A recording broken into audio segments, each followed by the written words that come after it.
Welcome back, everyone, from lunch and the break. I am Cindy Jeffries. I will be facilitating this afternoon for you. All parties are present, so I think we're ready to go. At this point, we want to move on to the borrower defense papers.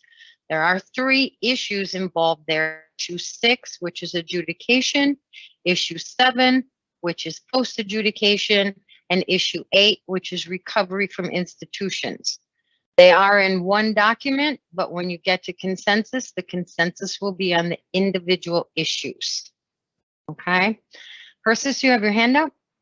Yes, we had not concluded the income during payment conversation when we went to lunch. Well, we are treating that like we have any other of the issues that did not get to consensus. In the fact that it did not pass consensus, it is tabled. It is in the list of things to circle back to if time permits. That is not what we agreed to before we left for lunch break. What is it you think we agreed to? Before we left, Brady asked if we could do a consensus check while I still had my hand up and Justin still had his hand up. And we said that we would take the consensus check and then we would return for those who were voting no, would have the opportunity to then explain our votes. Okay. We can do that, but I am going to remind everyone of your protocols. Okay, and in your protocols, it states that in order to make the best use of time, which is running short for the committee at this time, that your comments be limited to new information and not repeating something that's already been said. So with that in mind, Persis, if you have something new to add, please go ahead and share. Well, as we were allowed to explain our votes, and I am going to, and I do want to commend the department on 2 of the changes in particular about adding defaulted borrowers for income-based repayment and counting payments before consolidation. I think that those are important improvements. They are not specifically about the EICR plan though, and so I would like to separate, as we think about how the department has proposed here, separate those 2 components. I think those are very important, but they really don't get to the bottom line issue of the income contingent or the expanded ICR plan, which we've been talking about here. I wanted to again remind everyone of what the department said its proposed goals were. And so in again, the first issue paper, we talked about the department said the IDR plans offer forgiveness of remaining balances after 20 or 25 years. While this may be appropriate for some of those with higher balances, this could be too long to repay for borrowers who have low loan amounts or who have low incomes for long periods of time. Again, we have seen no movement on this issue. We still have 20 years. I have proposed several different models in order for us to get cancellation sooner, especially for the lowest income borrowers. We have not seen movement. This is an area that is critically important, that we need to get people out of debt faster. It is extremely disappointing that the department has been unwilling at this point to move on this issue. And the last piece that I want to say is just in terms of simplicity. I think it was a stated goal for simplicity, and this just simply doesn't do that. We have consensus that we don't like it, basically, and the one holdout seems to be the Department of Education. So while I like some of the changes that the department has made, they frankly don't do enough, and the EICR plan just does not help us at all. And so I encourage the department to basically start fresh.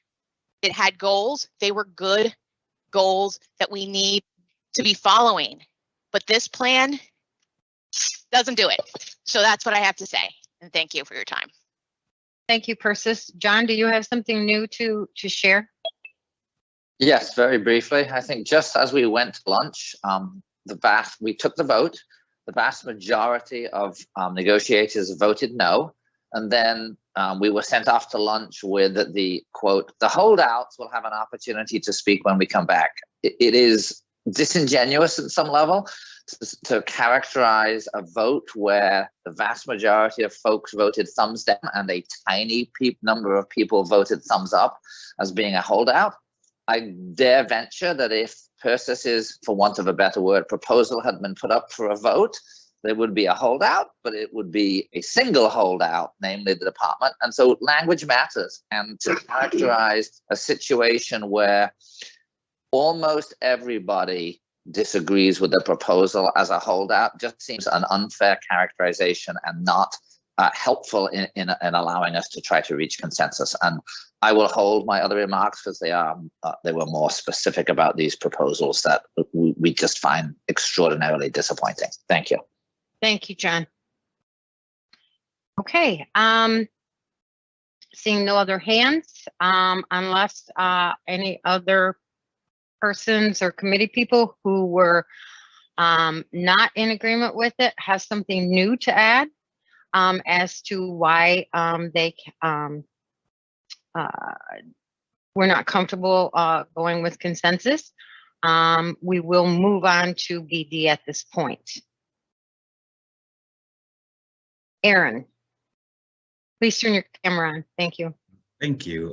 So before we move to borrower defense, I just wanted to say that we think we are very close to reaching consensus on prison education programs. And we can't continue that conversation right now because we want to get to borrower defense. But we would ask for specific citations in the regulations so we can solve this issue and hopefully get to consensus before we close out. So this specific request goes to Heather. If you could put specific citations in the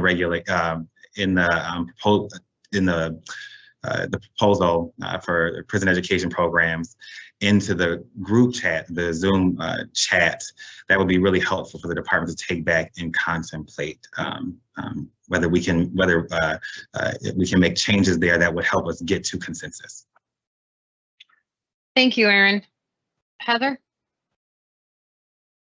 Aaron, Michael let me know before we broke for lunch that you all were looking for some language. I'm not working in the chat. I'm working in the document that was distributed and dated December 8th. I'm happy to circulate that once I directly place some track changes or red lines into that document for you and others. Thank you. Thank you, Heather, for clarifying that. Just one more clarifying question. Do you have an idea of when we would be able to, the department would be able to see that? Heather. I can't estimate right now, but I am working on it. So I can give you an update at some point this afternoon, and hopefully we'll have something to bring forward soon. Thank you. Okay, thank you. All right, with that, it looks like we're ready to move on to the borrower defense. So I'm going to turn it over to Jennifer from the Department of Ed.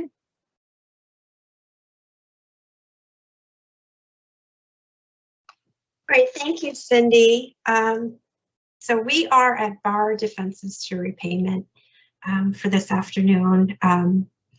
I know we had a lot of discussion. IDR, we're hearing you clear as a bell on your feedback, and we will continue to take it under consideration as we move this process forward. Thank you for that. I'm gonna ask us all to reset because borrower defenses is an important role. I think it's important to all of us on the committee. It's certainly important to the borrowers that we heard from in public comment. So let's reset and look at some of the proposed changes here. I don't think that you'll tear this one up, Persis. There's three documents in front of you. Again, they're the same documents as we had in session 2, except with the changes. There's the general BD rule, and that is 45 pages. That's the biggest document.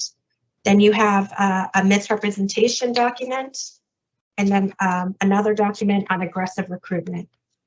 So just to keep in mind, when we take a consensus check, we're taking 3 consensus check, and the first one we're going to take is on adjudication, which takes us all the way through the 2 addendum documents, MISREP and aggressive recruitment, all the way up to page 42. I'm sorry, 42, all the way up to page 35.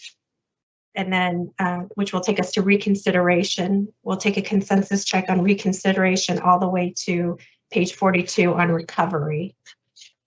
But at this point in time, I'm going to go through the document, flag any changes from session 2 to session 3, but also just kind of remind us what has changed even from session from the initial proposed text. Should I start it? Should we take Josh's? Josh, did you have a question? Josh, have a question? Yeah, just in terms of process, would the department prefer us to wait till you finish going through, or as we're hitting certain sections, if we have specific comments, would it be beneficial to have that discussion at those points? Because it's so much here, I'm assuming that it might be helpful to take it at logical stopping points. So what I could do is I could speak up to page, well, there's going to be a lot of discussion up to the federal standard, because that'll include the MISREP. So why don't we let me go through the changes all the way through the federal standard, and then we could take a pause for questions. Thank you, Josh. That was a great question. Thanks for the clarification, Jennifer. Mm-hmm. Okay, so do you want the document queued up? Yes, that'd be great.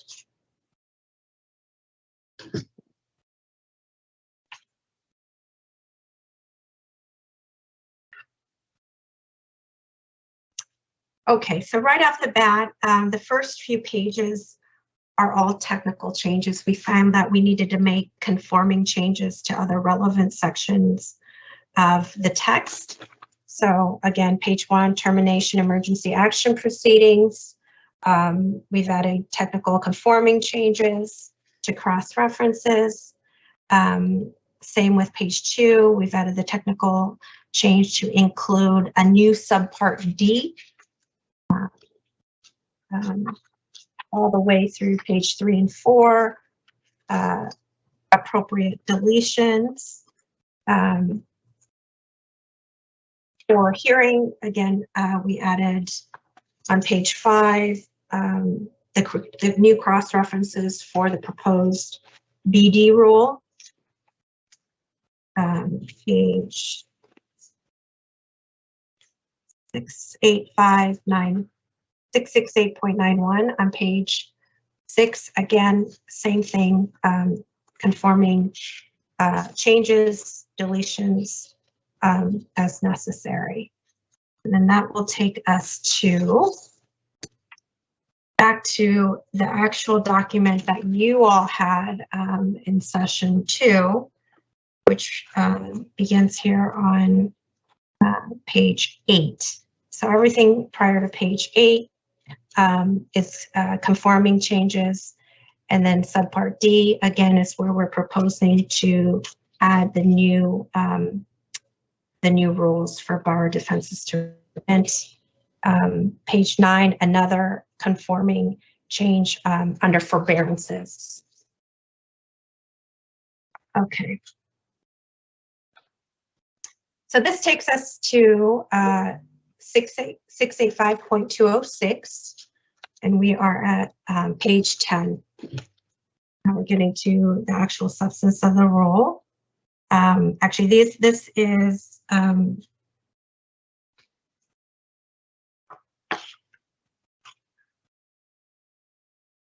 this is the 2019 rule, and this is just clarifying that paragraph E only applies to those the previous rule. So we talked about we wouldn't be able to remove the 2019 rule, but we are clarifying that it's applicable for loans first dispersed on or after July 1st, 2020, and before the effective date of the new rule that we're proposing, July 1st, 2023. So that is technical. Takes us make conforming changes all the way through page 17. Page 18, discharge of a loan obligation. We've added a new 4 for discharges of a loan based on borrower defenses. Again, just technical conforming changes. Page 20, 685-300. Again, adding technical change to include the new rule for remedial actions regarding the repayment of funds to the secretary. We have to add the new subsection, subpart D, to ensure that that is captured under there. And then the new subpart D, page 22. This is when we get into the actual substance of the new proposed rule. Everything before that was to make conforming changes on existing language. Okay. And just as a reminder, these are for bar defense applications received on or after July 1st, 2023, and to applications pending with a secretary. So we had some discussion on that. Okay, so right off the bat on page 23, this is the definition section on the bar defense rule. One of the things that was we discussed in great detail in session 2 was the inclusion of other organizations in addition to states. And so what we've done here after our discussion is we've inserted language. I believe it was Legal Aid that had proposed this.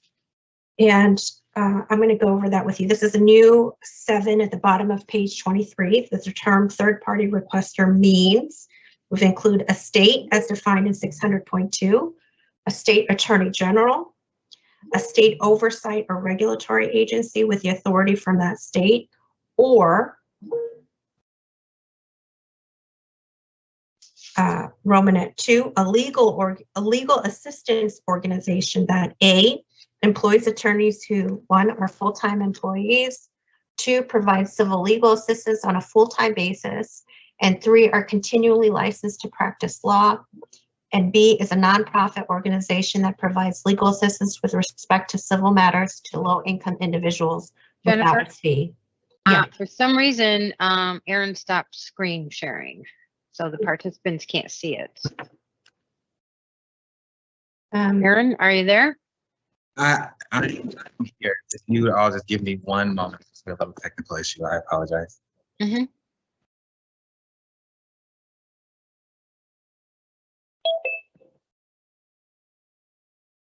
Thank you for your patience. We've had some technical difficulties during the lunch hour for me as well, so I'm glad I'm actually here to see your faces.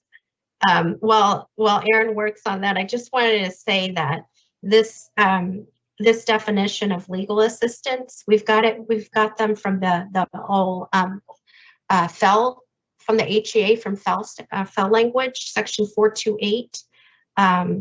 The civil legal assistance attorney loan cancellation provision. So we've pretty much borrowed from that statutory definition to include a process by which third-party requesters can put forward a group.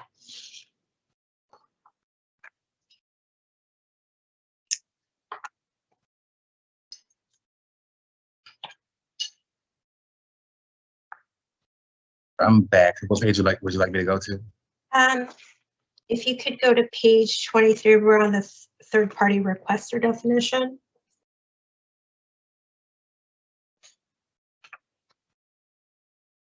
Thank you.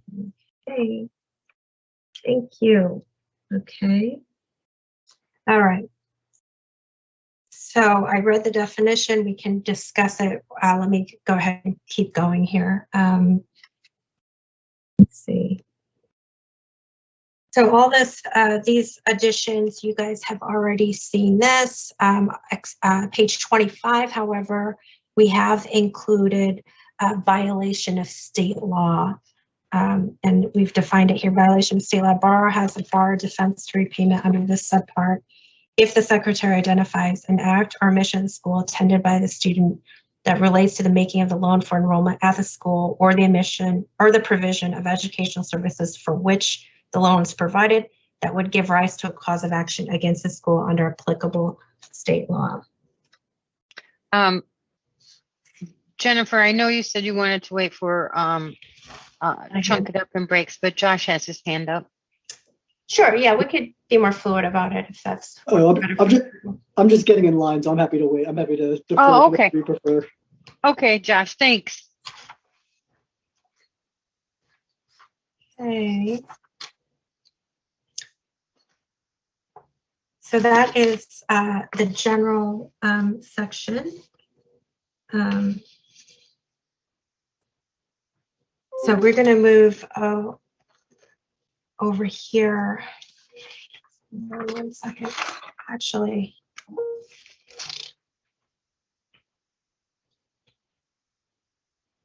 give me 1 second here.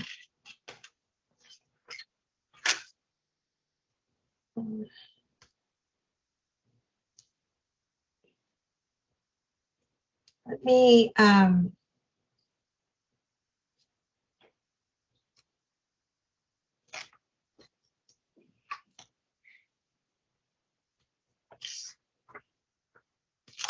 okay. Let me go over the federal standard here, and then we can refer to our other documents. If we could scroll back up. Oh, okay. After we've inserted the term for third-party requester. We've defined the federal standard. The first one, we've gone over all of these, except I just want to point you to the aggressive recruitment and misrep language. So we've codified aggressive and deceptive recruitment tactics under 34 CFR Part 668, Subpart R, which is the additional documentation. Also new for this session is that we have ensured that the school's breach of contract and failure to perform had to be related to the making of direct loan or provision of educational services for which direct loan was received. And that's that amendatory language that you see under 3. That's always been the case substantively, but we just wanted to make that clarifying point for you all. So at this point, I'm guessing many of these comments may be related to the misrep document or the aggressive recruitment document. Nothing changed in terms of misrepresentation. If you can cue that document so we could so they could see it, and then we can take a pause there on the federal standard. So this is the misrepresentation document, which cross-references Part 668 under general provisions. And what we're doing here is we're cross-referencing in the BD regs definitions of misrepresentation and omissions in subpart F. You've seen this document. We discussed this document, and we didn't make any changes between 2 and 3. Okay. Under the nature of educational program or institution for 668.72, actually, we did some wordsmithing. misrepresentation concerning the nature of an eligible institution's educational program includes, but is not limited to, false, erroneous, or misleading statements concerning, and then everything that follows. Okay. And then on page 4, sorry, we did make minor changes. On page 4, under Q, the highlight assistance to provide the student to obtain a high school diploma or GED as another misrepresentation that can be used as a basis for a BD claim. And again, these are all codified under 668 in the general provision section. Moving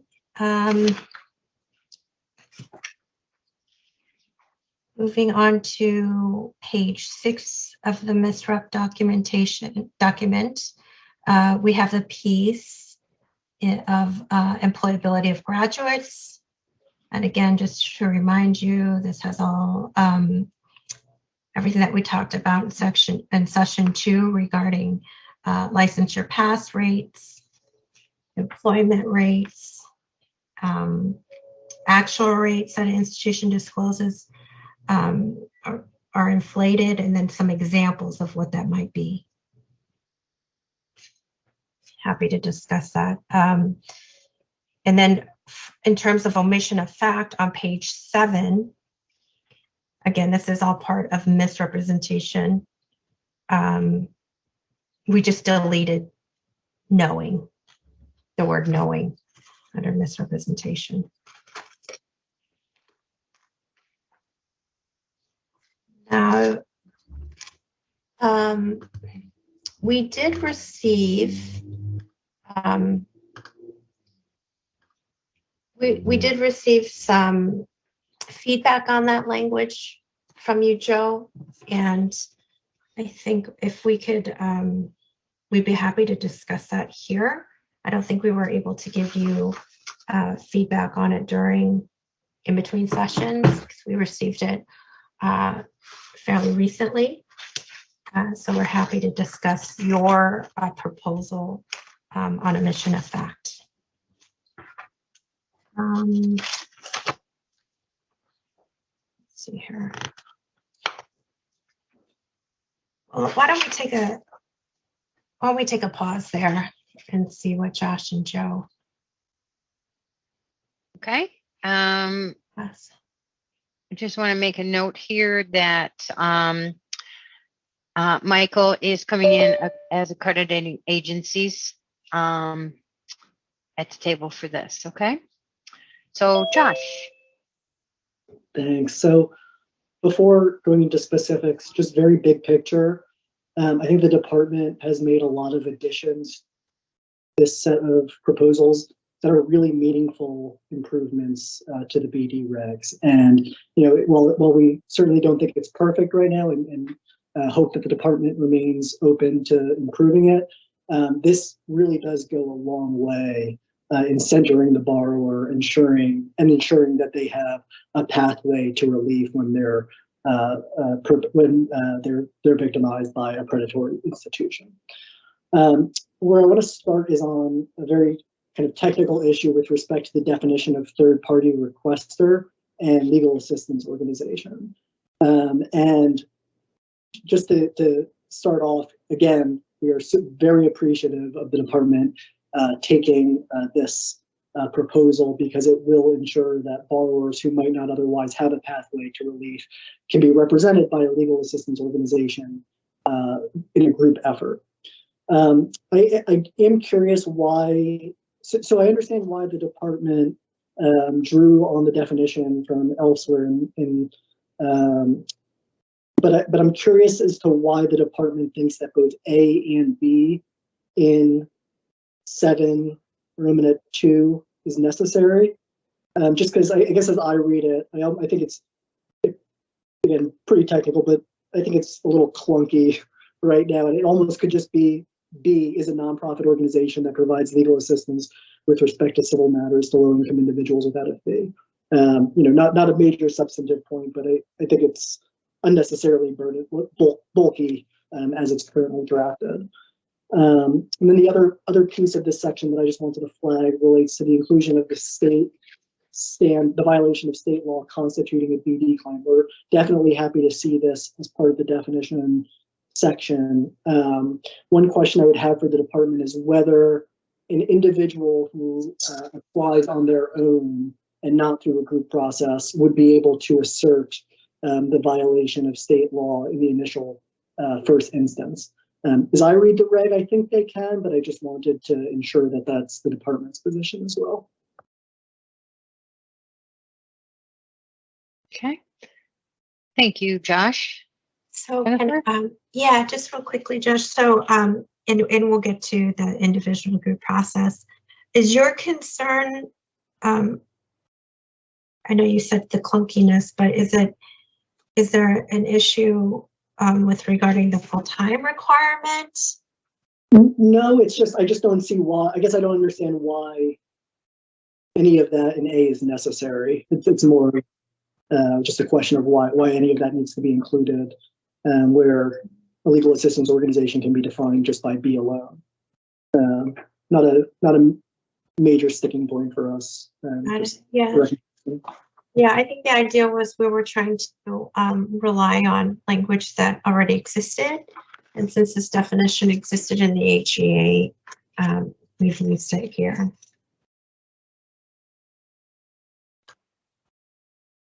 Okay, thank you, Jennifer. Joe, you're in the queue next. Hi, thanks. Just wanted to really set out some framing here on borrower defense, and not just about session 3, but about sort of what the department has put forward consistently throughout the rulemaking. You know, this is a big improvement over what we have now. That's a big improvement over multiple versions of the rule that we've had in the past. Consideration of state law claims, consideration of group applications.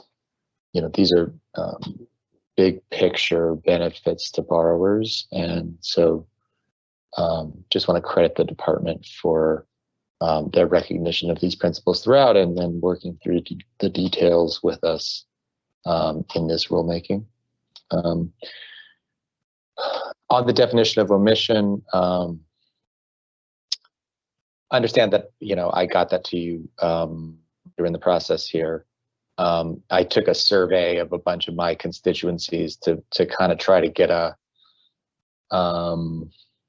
you know, we had talked about sort of a best in class definition. And so I think after looking at several states, talking with multiple AGs, assistant attorneys general with expertise in the area, what I submitted there is, I think the most borrower friendly standard primarily comes from Massachusetts. If the department would take a look at that, and if any of that language can be integrated, that would be great. But want to acknowledge the department's removal of knowing, which was really the sort of the baseline, you know, we had with that section. So happy to talk through the details on my proposal if you guys have questions on that. Thank you, Joe. And it was, you know, I think this back and forth with state AGs and formulating that section was very helpful. And thanks for reminding us. Yes, we did remove the knowing upon your counsel. That would be a good thing to do. And we didn't believe we needed it to set the bar that high either. Thank you, Jennifer and Joe. Jessica? Yeah, thank you. I want to start by saying, you know, I completely support having standards that provide relief to borrowers who are defrauded and when financial harms result, but I just continue to have significant concerns with this proposal. It's critical that the initial claim adjudication process includes equitable standards and due process protections for both borrowers and institutions to reduce the likelihood of erroneous discharges. This means that a process that favors neither students nor institutions gives both parties a fair, equal, and meaningful opportunity to be heard, and is designed to ensure that it will be administered fairly from one administration to the next. I know we've been concerned in other areas on that. A process that lacks equitable standards and due process protections, or that favors a discharge for reasons that may have no bearing on the quality of the educational services provided to the student or the outcomes they receive, will facilitate erroneous discharges, thereby harming students, taxpayers, schools, and potentially even borrowers. The department's current proposal does not include equitable standards and due processes for both borrowers and institutions. That is true of the process for initiating claims, evaluating claims, and reconsidering them after initial adjudication. Although I have a number of more specific reservations to the proposed language, given my 3 minutes, I'd simply point out that while I'm again in support of providing relief to borrowers who have been defrauded and harmed, I can't support a rule that doesn't include a fair, equitable, and impartial process for determining whether fraud has in fact occurred and for measuring financial harm to students when this is the case. I have some specific examples, but I'll let another person speak and I can get back in line. Thank you. Thank you, Jessica. Next we have Misty. Thanks. So in session 2, I talked a little bit about the record retention and just the security risk that it imposes on both students and schools by having to retain records for too long. And I appreciate the amended language that now says 6 years from date of separation from the institution. But there's 3 subsections that basically waive that limitations period. And I'll drop those in the chat just for easy reference. But those 3 sections I think are probably what would keep me from a thumbs up. So I just wanted to call that out because my intent is to reach consensus if at all possible on this topic. Thank you. Thank you, Misty. Michaela? Yeah, I am wondering a bit about what Jessica means is an equitable process, because I feel like on the one end, prioritizing an institution, right, which at the end of the day is just a building, it's a corporation. Granted, I know there might be maybe some board of directors behind that, right? But that's a relatively small amount of people compared to the thousands of students who've been defrauded by institutions and still have no degree or recovery for their student loans. The other thing I wanted to say is that how are you seeing max due process? Because the agency itself does have to follow due process requirements in when they're adjudicating claims. So while that might not be laid out in great detail here, from my understanding, that still to some extent does occur. To a large extent, not some extent, that does happen. And then also, you mentioned that you would give examples, and I have serious reservations about these examples that you're about to give, because in prior sessions, you've given examples and given no indication of what they are or any proof that they're occurring, and they tend to be very obscure one-off outliers. And I really have struggled with taking them on and being like, oh yeah, this happened. And I'm like, but did it? Or also where and how often is that happening? And I'm sure that we're about to do this again. And I just, as folks are listening, don't want folks to think that some of these examples are happening on a large scale and that they're not being addressed appropriately, because when those things happen, there is recourse and there is within the provisions for them to not be having the consequences that you kind of allude to theoretically could happen under these provisions. Thank you, Michaela. Jessica? Sure, I ensure that the examples that I had given have been real examples. In many cases, the school doesn't want me to use their name, and I respect that. The examples I'm going to share now are actually related to the actual text, so I'll just start jumping into those, and then I can open up for questions. So my first is on page 22. The department proposes to adjudicate claims concerning conduct that had occurred prior to July 1, 2023, using standards that took effect on or after that date. As I mentioned in my closed school discharge comments on Monday, such retroactive application of the rule is prohibited by law, absent express statutory authority. We propose that the standards apply to claims submitted on or after July 1, 2023. My next example is page 24. None of the proposed standards located in 685 401B 1 through 5, which includes misrepresentation, omission of fact, breach of contract, and aggressive and deceptive recruitment tactics.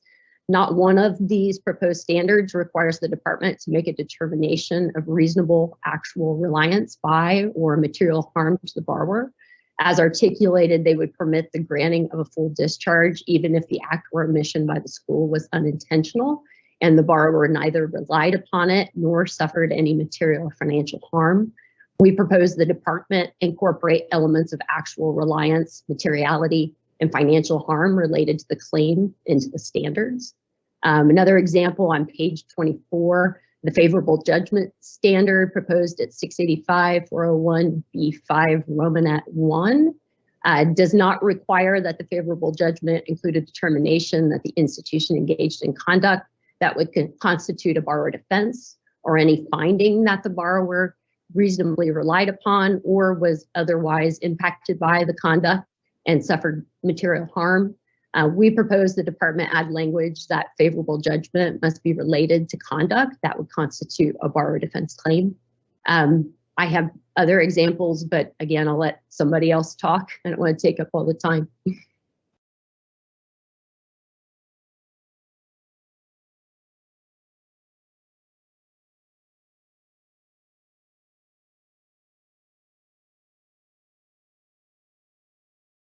I think Cindy and Josh, you were both muted. yeah, I think I'm next. So I'm just going to jump in.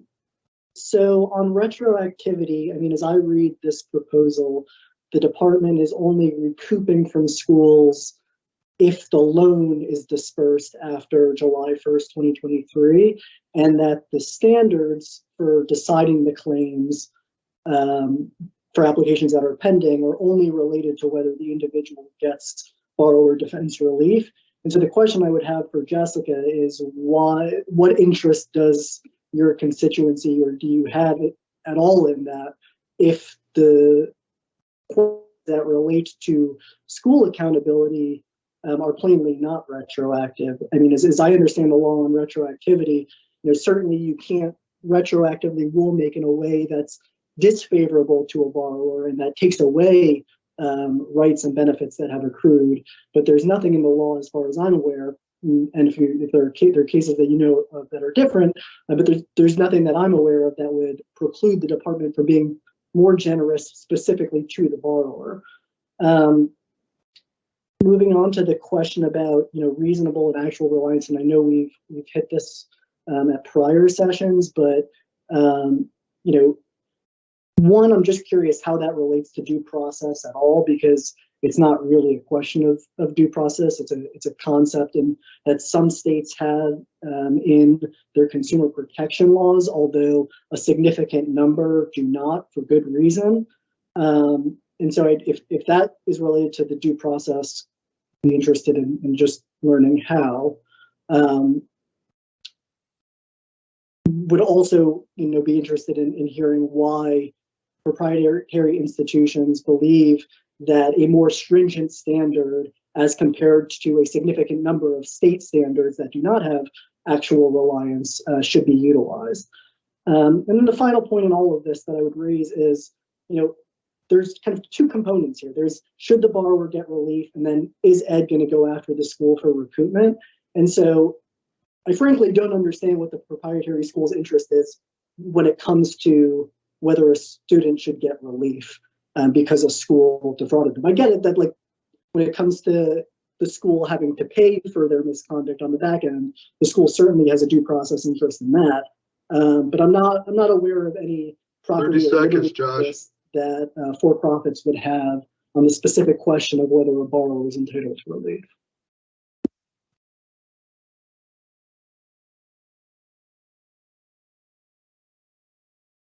Joe, please go ahead. Thanks. I'll be brief in the interest of time. Agree with what Josh said. On the question of actual reliance, my state and many others don't require actual reliance under our UDAP statutes. So to the extent that the department wants to make a best-in-class federal standard for borrowers, actual reliance shouldn't be in there. I agree with Josh that the separation of whether the borrower gets relief and whether the department recoups from the school should really alleviate a lot of institutional concerns with this section, because the two things are different queries. So that would go to the idea of retroactivity. That would go to the idea of due process. And I think, quite honestly, were any institution to sue on this, there would be questions of standing as to whether they would have standing to raise a claim against the borrower process when there is a separate process for institutions. So that's what I have to add to Josh's well-founded points. Thank you, Joe. Michaela? I have part kind of question, maybe kind of a legal question. So like, I am just a little law student, but from my understanding, this isn't like totally doing away with the idea of needing a presumption. We're just creating, or with the reliance, we're creating a presumption of reliance under circumstances in which a student is defrauded, because we say that under these types of situations, right, you can presume that somebody relied on it. For example, when a student goes to an institution and they're told either they'll be a day student or a night student, and then they go to an institution and then that is not actually the case, right? This is maybe a bad example, but like you go to an institution thinking I'm going to be a day student. Now all of my classes are offered at night, right? They're like, how am I going to prove that I relied upon my day classes and that is what caused my harm, right? So what instead we say is that there's a presumption that at the point in which a student was told these things, that we can just say that they relied on them, right? On those statements and that fraud.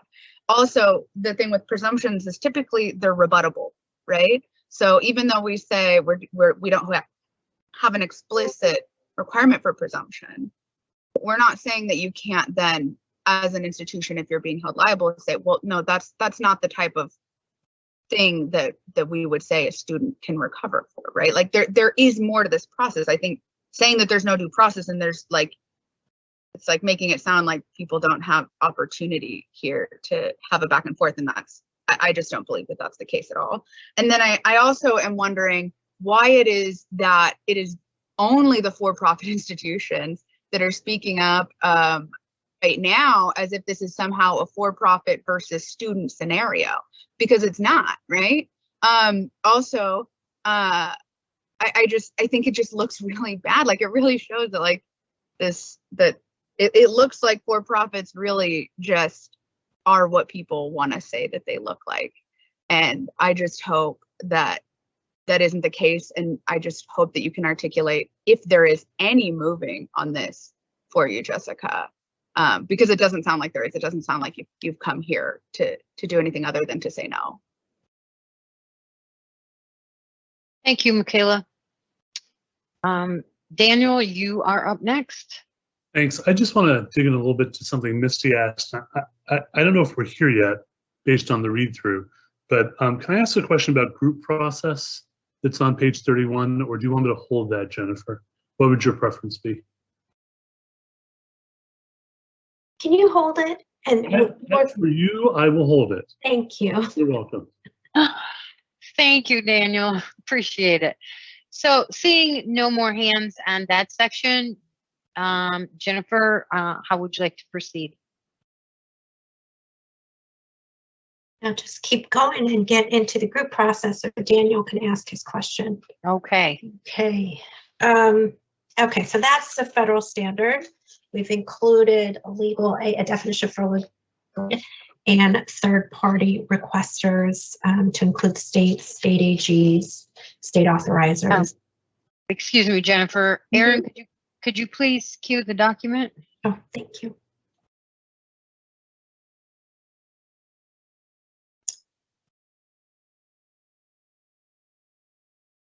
Thank you. Thank you, Erin.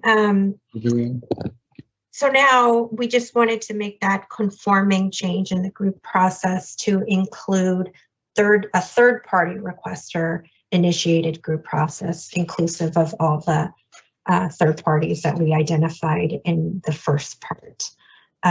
We will consider a request to form a group upon request from third-party requesters. The third-party requesters must identify the group in their application to ED, and also include an analysis of why third-party requester, by the third-party requester, and why the BD claim should be approved.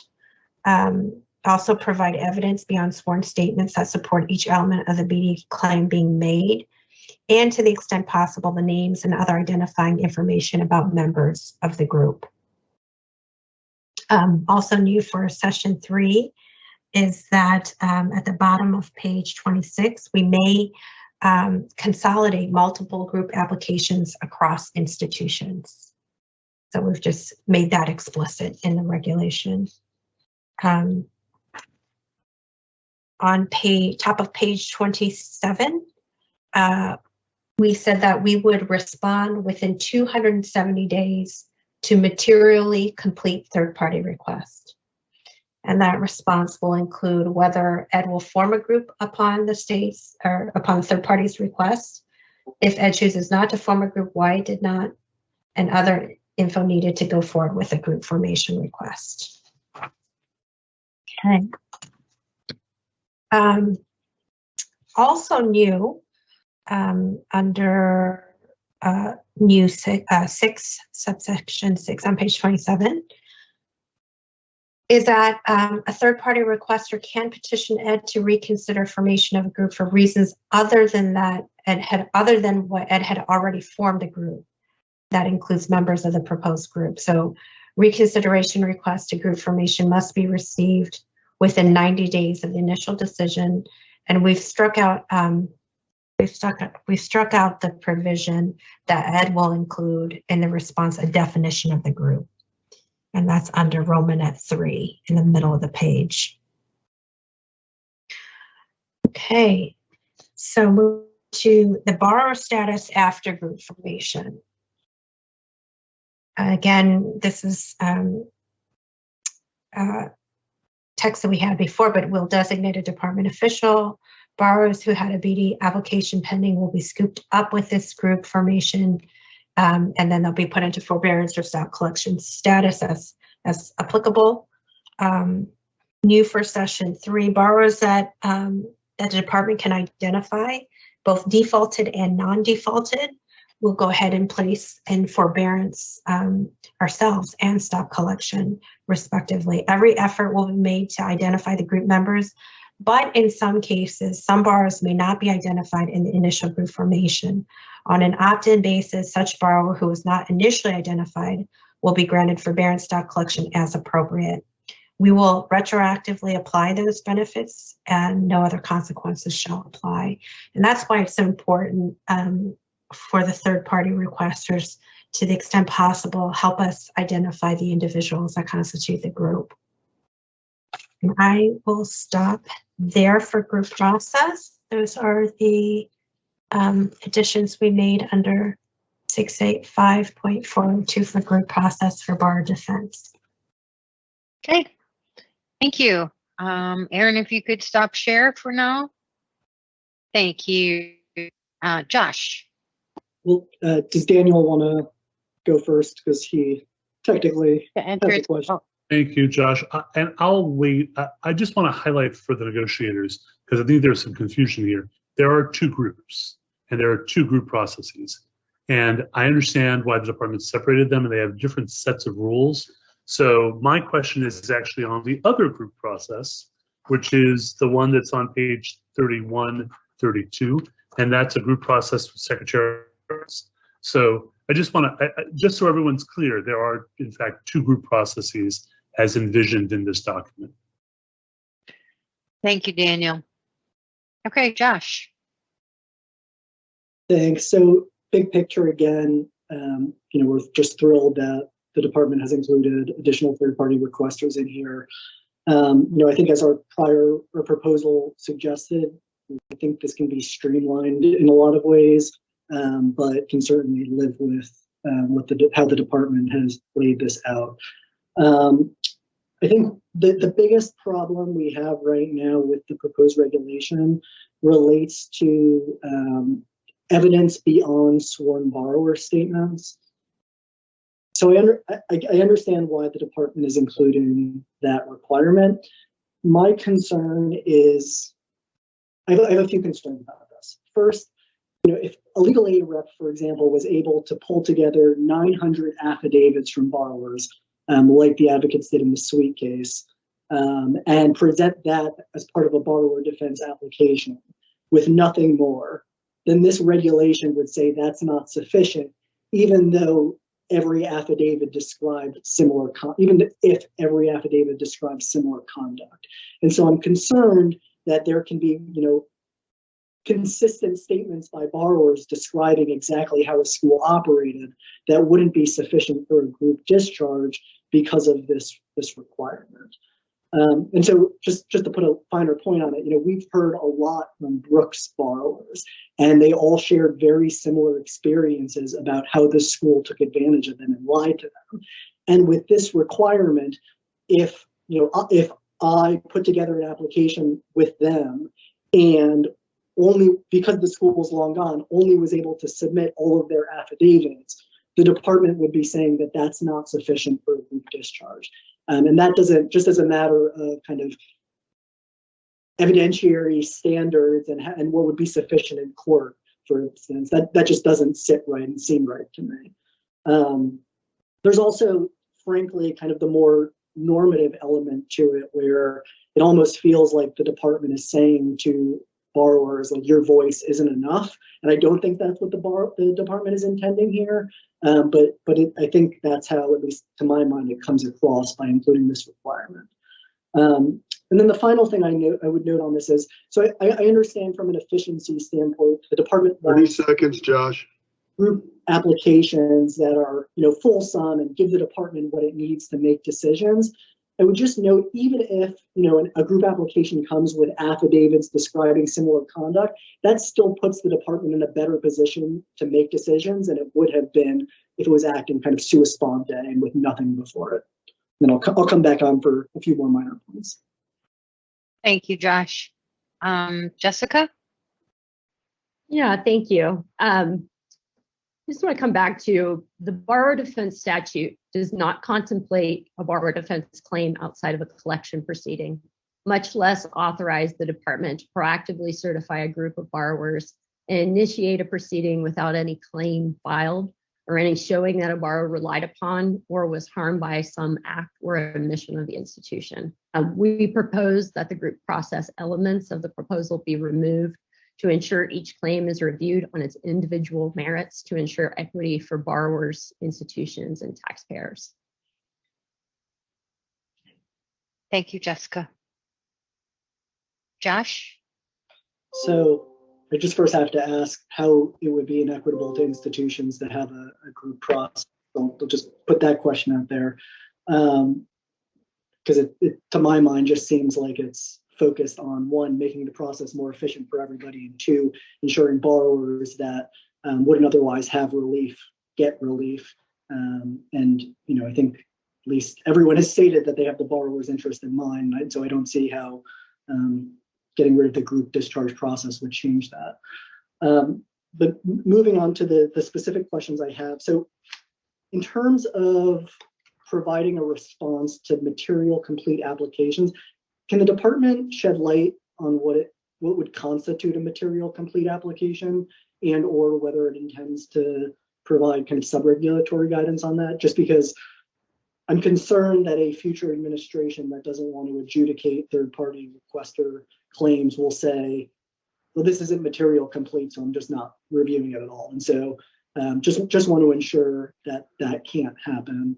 And on a similar note, the 270 days, we'll get to the timeline, which, again, thrilled that the department has put a timeline in. 270 days seems excessive to decide if a group is required in light of the 2 years of additional that the department would have to decide claims.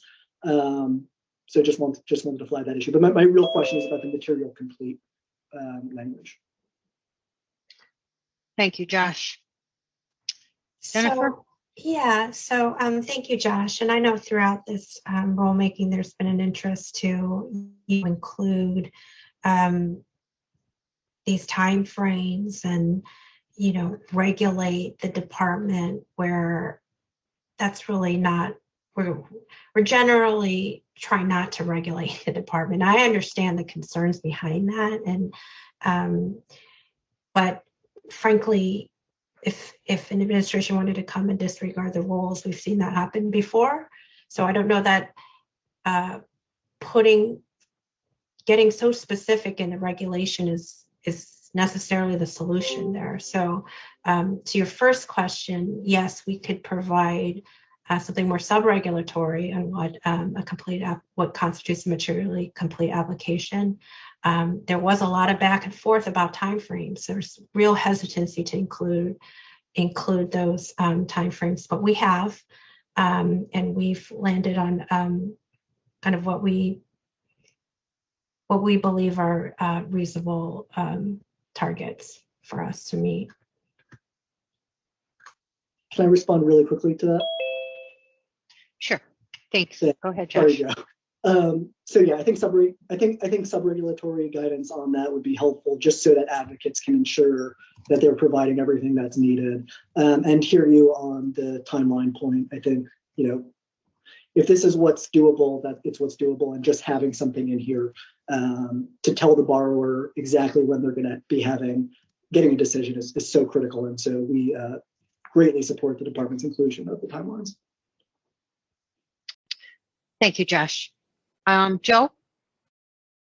Yeah, I just briefly want to touch on a point that Jessica made about implying that there was some kind of an issue with considering a group versus going borrower by borrower by borrower.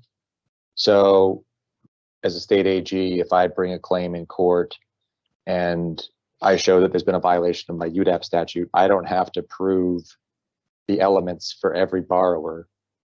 We can get relief for any borrower that we can show was included in harm by a given cause of or given practice or systemic conduct. So I think that the efficiencies involved in the group process far outweigh any concern about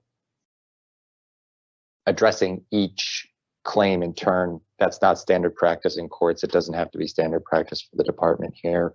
And the efficiencies that come with adjudicating a group far outweigh any benefit that would come from looking borrower by borrower. That's just inefficient and would just block relief from getting to people. This is not a practice that's outside of norms, and the department should absolutely use it here. Thank you, Joe. Michaela? Yeah, I just wanted to make a comment on the use of saying equity on behalf of the institutions, and that if we were going to talk about this as a measure of equity, I would appreciate that if we also recognize that the students who are disproportionately affected by this, especially from for-profit colleges, are student parents, especially single student parents and students of color who have higher rates of enrolling at for-profit colleges and much higher rates of taking out an egregious amount of student loan debt. And so in terms of equity, I believe that focusing on the student's ability to recover, and also wanted to mention that saving taxpayer dollars by not allowing people to have group claims, we're actually spending more of everybody's resources, including the institution, each individual student, and the department. And so we will actually be spending more in adjudicating these cases by not having a group discharge process. Thank you, Kayla. Joe, do you have your hand back up, or is that from before? Okay, thank you. Okay, seeing no other hands, Jennifer, do you want to move along? Yes, we can proceed. And I just want to touch back to Daniel's point about separating out the other group process. We didn't really, I suppose we didn't, it doesn't necessarily have to belong or in the section that we put it in. And I'd have to go back to see if that was a deliberate choice or not, but I could conceivably be under the group process section. It's just another way in which a group process may be adjudicated. So, but we'll get there. Erin, if you could cue the language on page 29 of the main document. This is an individual process for bar defense. And as you can see here, nothing has changed from session 2 to 3. Okay. So I'm not going to go over it. And, you know, in general, individual bar submits an application, provides evidence, supporting documentation.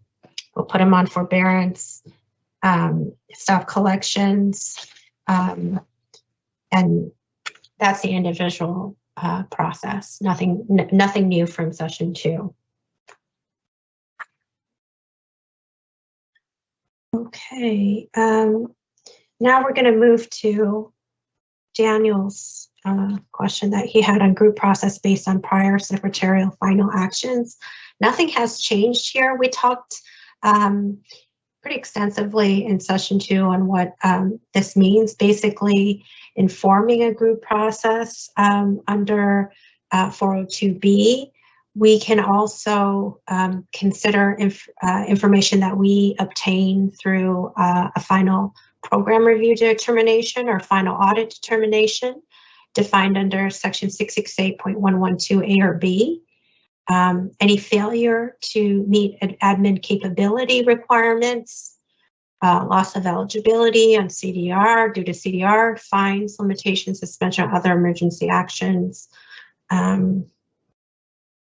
that may relate again to the federal standard, including misrep, aggressive recruitment, or omissions of fact to borrowers. Any other final actions, just making explicit the Secretary's authority to utilize this information and for an individual to base a BD claim on any of these misrepresentations. Again, no changes there. Page 32, the institutional response piece. Nothing has changed here either. Just to refresh our memory, we're going to notify the institution of the basis for a group or individual defense bar defense claim. Notification waives any limitation period by which the Secretary may recover from the institution.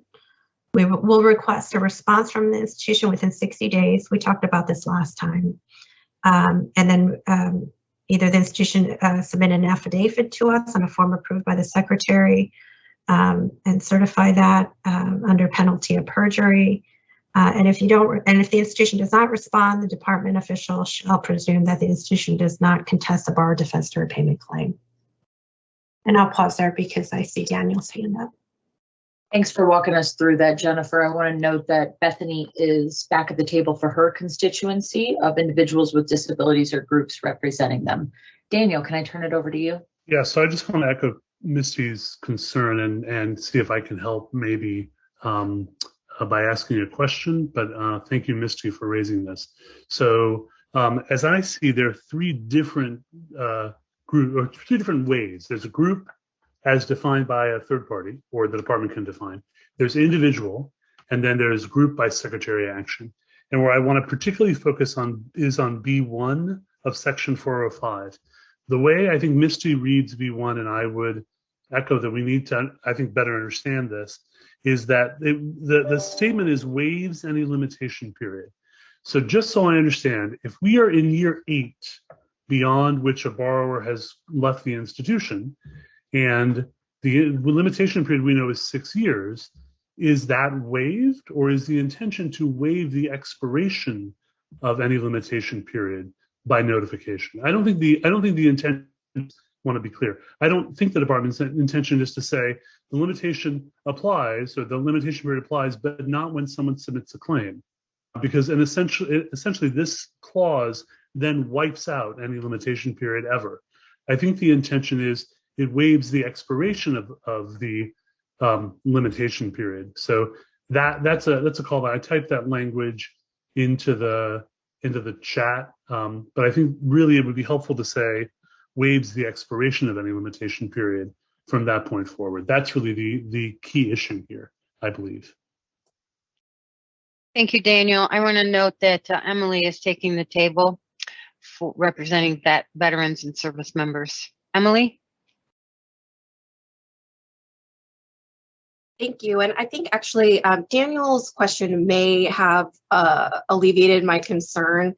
I would just want to have an understanding that private and nonprofit institutions, if there was a notification within the 6 years that you are amenable to maintaining those records in perpetuity, with the understanding that the argument was based on concerns for the information and protecting the student, that there's an understanding that if the student has indicated that there's information that they would rely upon, that I would certainly hope that institutions would agree to waiving any sort of record keeping constraints.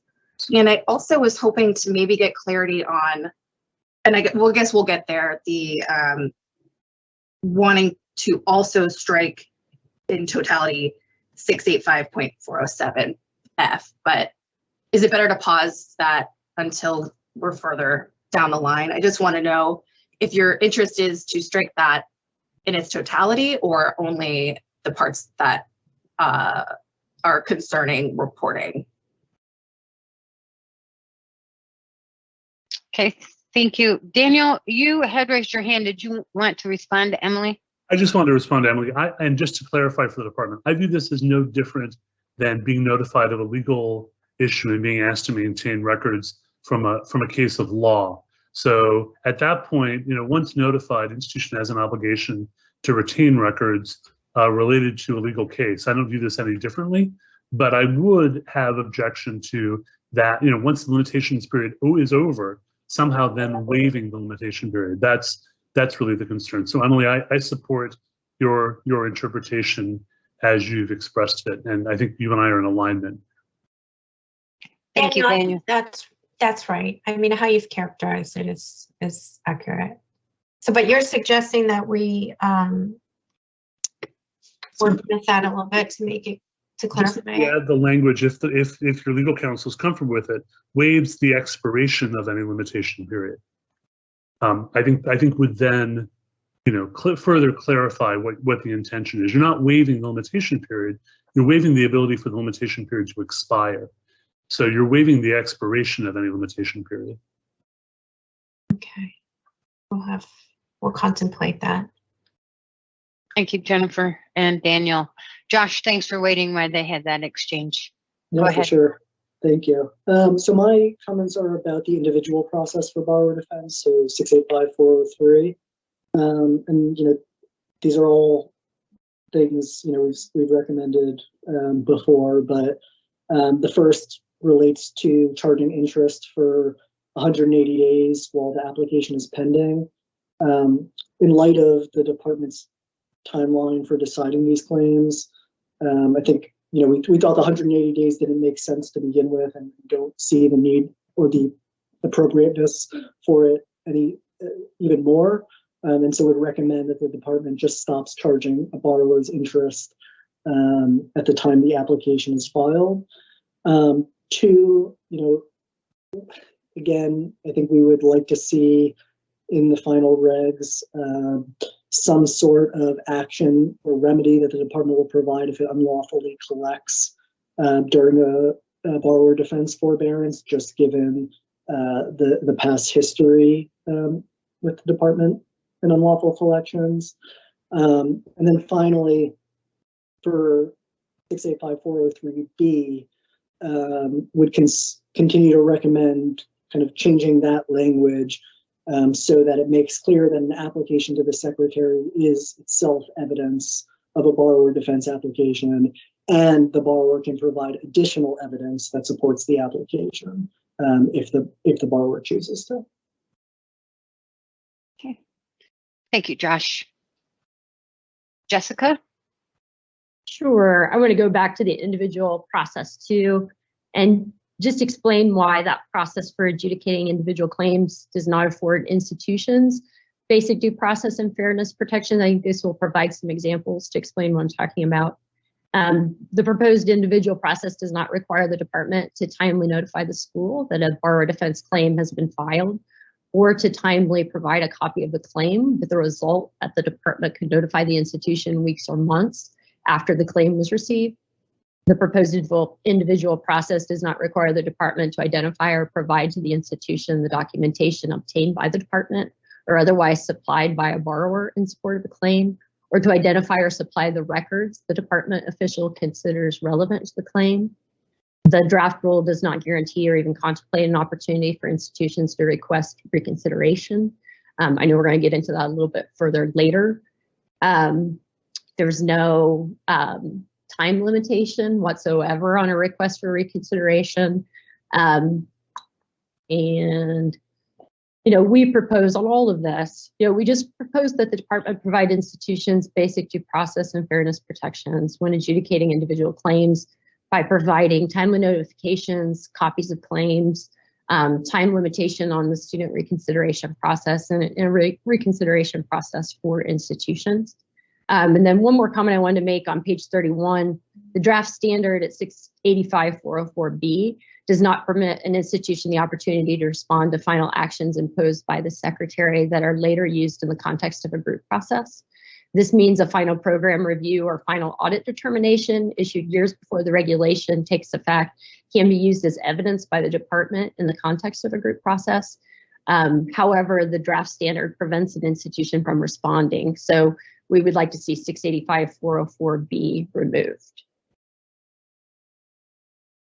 Jennifer, did you have a response? Yeah, just a quick response to that last point, Jessica. Just remember that these are based on, if these are actions arising from a final program review determination or final audit determination, the response is built in from the institution, because the institution will have an opportunity to respond at the draft stage before it is final. So it's not an exclusion. It's built in. It's already built into the secretary's final actions. So if we were to add another response period, it would be a second response from the institution. Also, I just wanted to see if to some of the others pointing out the bifurcated process that we've proposed to kind of pull the recovery piece away from the actual adjudication piece, if that gives you any kind of assurances, Jessica, in terms of some of your concerns. I'll need to talk to my constituents before I can respond to that. Okay, thank you, Jessica and Jennifer. Josh, I just need to announce that Jen has come in representing student borrowers to the table. Okay, Josh. Thanks. I'm just going to pick up on Jennifer's last point there, and I know because we're going around in circles on this, but the bifurcation of the processes here is pretty critical, I would think, for claim of due process protection. I mean, when we say due process, that is a very technical legal meaning, which first requires you to show a property or liberty interest. And I'm not aware of any cases, maybe you are, Jessica, and I'd be interested in seeing them, that would provide your constituency with a due process interest in the borrower defense adjudication process, as opposed to the recoupment process. Okay, thank you, Josh. Okay, seeing no other hands. Jennifer, you prepared to move forward? Yes, thank you, Cindy. Okay. We're moving right along here. So that's institutional response on page 32. If we could cue page 33, we have made some changes to the adjudication of bar defense application section. Okay, down toward the middle of the page, a new subsection E. We've included a state standard review for group claims prior to denial. So this is in advance of a written decision. We may conduct, or the department can conduct, a second adjudication using the state law standard. And this is limited to third-party requesters as defined under 6854018.7 Romanet 1. That requests a second adjudication process may request a department official to conduct an analysis under standards from that requester's state in the case of a partial approval or denial under 685.41D. And we ask that you submit the specific state standard to be considered, as well as a legal analysis supporting why the third-party requester under 68541A7 Romanet 1 believes that the claim should be approved under that state standard, and any additional information reasonably requested by the secretary for the purposes of adjudicating claims under the state standard. So this is limited again to states and state AGs.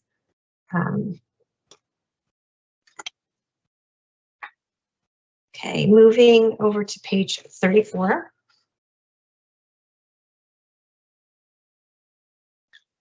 Adjudication timelines. So these are timeframes that we've inserted here. We said that for group claims, we're going to say 2 years for notification from ED or reconsideration. And we will be able to extend 1 more year for additional review under state law standard. So it's 2 years for individual claims, 2 years from submission of the materially complete application package. And application time frames don't apply to reconsideration request. We will provide interim updates 1 year after the start of the clock, and will include the department's progress and expected timelines. I want to draw your attention to the very last part of that section, 6 on page 35. Any loans covered by BD claims will be deemed unenforceable if Ed does not meet these timeframes. So I'll open that up to discussion. Okay. Thank you, Jennifer. Aaron, if you could stop share, please. Thank you. Joe, you're up first.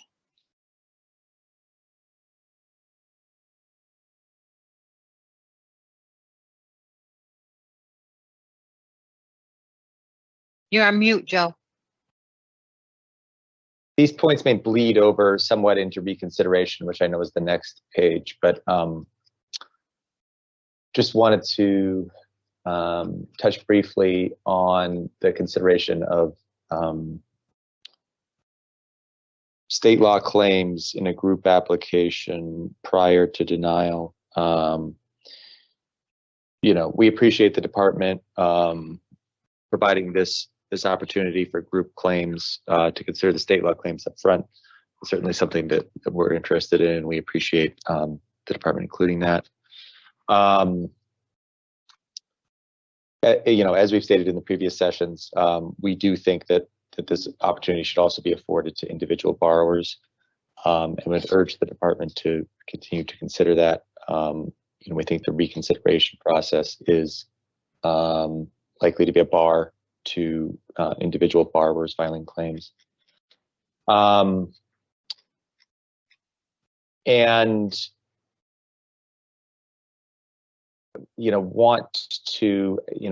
it's best to hold my reconsideration comments until we get to that section, unless you want to hear them now, Jennifer.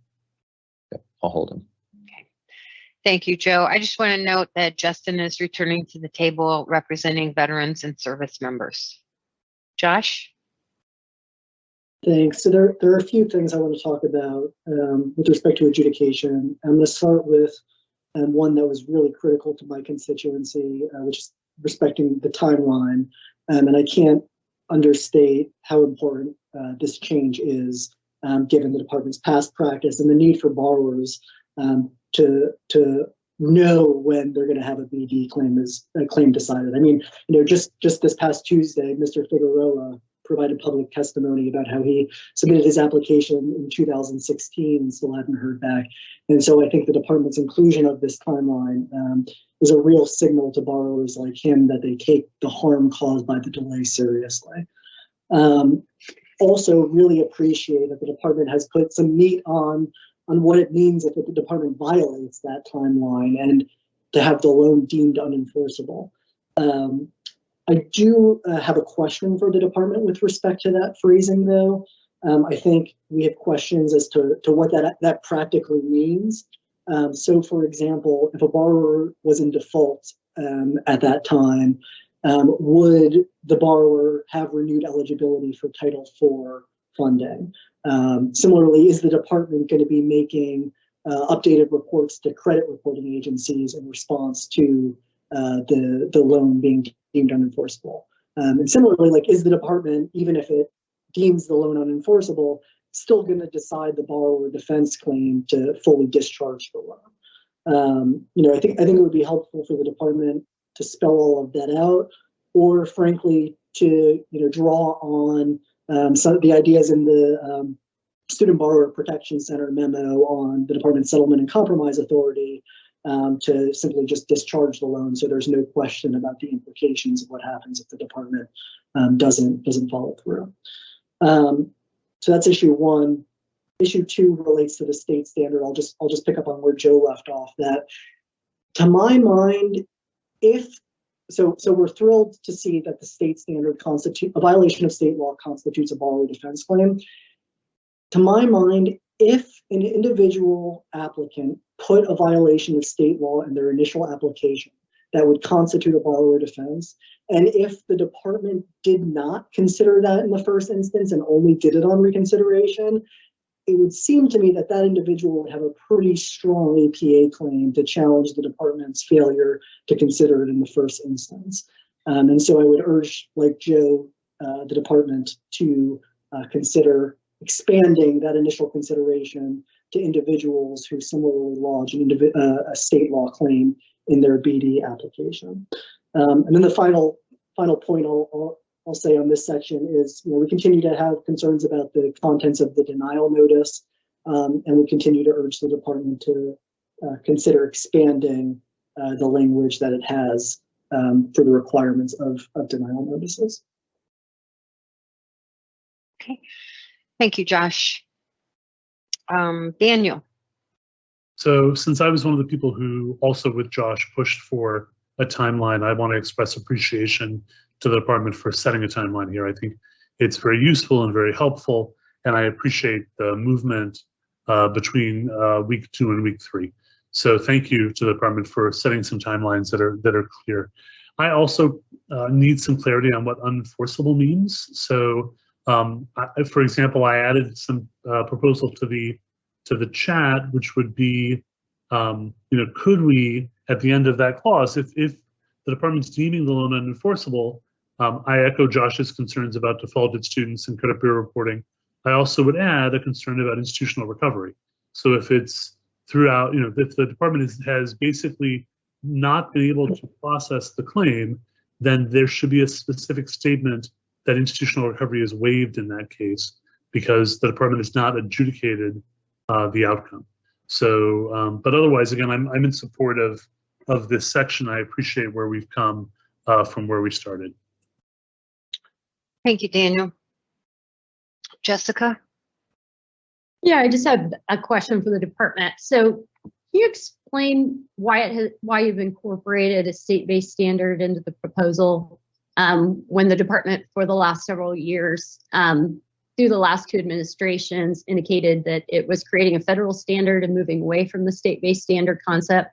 because of extreme administrative burden. Can you explain that justification?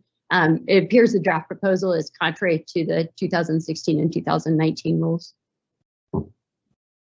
So that is an outcome of the discussions that we've had here at this table. I think that we, when we got really deeply into this, as you might recall, with state AGs and with legal aid, and we were sufficiently convinced that we wanted that there could still be outstanding claims, that we wanted to make sure that we were able to build a process that was both that we both will be able to administer, but that was encompassing of other, definitions of misrepresentation or unfair practices that may be more better captured by some states that have strong consumer protection laws. So that was, that's a perfect example of how we've come a long way in this committee, and in terms of taking your suggestions into serious consideration and seeing them reflected in the regulatory text. I would say that we were sufficiently convinced after these deep and thoughtful discussions and our consideration of them afterward and in the intervening period. Thank you, Jennifer. Joe? Yeah, I just want to second what Jennifer said explicitly here. We really appreciate the department considering a state law standard, and state laws go, far beyond what has been captured here in the federal regulations. Our office brings, I'll use unfairness as an example. Our office brings unfairness claims on a regular basis against institutions that would not be captured under these regulations. In addition, state law is broad and deep in terms of considering claims that fall, outside the scope of even consumer protection. So if we're talking about sexual harassment claims, if we're talking about civil rights claims, there are a student's experience with a school is immersive and touches on many parts of their lives. Students spend their entire lives, in the case of traditional students, within that institution. And so state law built up over a long period of time provides recourse for all the different ways that a student could be harmed when they're in that type of immersive environment. And so, really just want to applaud the department for recognizing the breadth of protection that state law provides here, and absolutely think it's founded, and thank you for including it. Thank you, Joe. Josh? Yeah, I'll echo that, but I'll also applaud the work of the state AGs on this issue. I think they've really provided substantial and sufficient evidence throughout this rulemaking process that would support the department's change on this, and that has really been built up well throughout this process. Okay. Thank you, Josh. Anyone else before we move on to the last few pages of Jessica? I have just one more question. So if the department does not adjudicate a claim within 2 years and then the loan is discharged, I wanted to just confirm that then that won't be recouped from the school?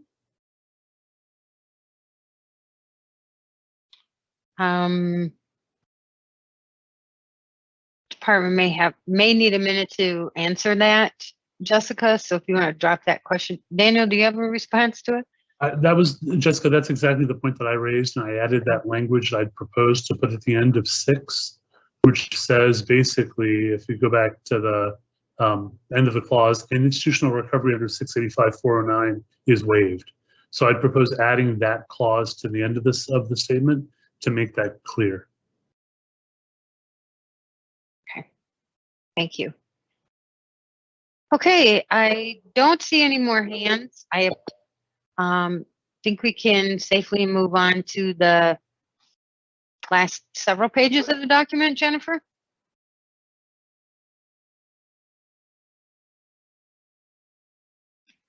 Yes, thank you, Sydney. I have trouble getting off mute. Yeah, I've had that trouble a couple times this afternoon. All right, certain phrases becoming part of our lexicon, including you're on mute. You're on mute. Okay. Okay. So that's that is adjudication. So when we take consensus check on issue, we've divided it up into 3 issues, 6, 7, 8.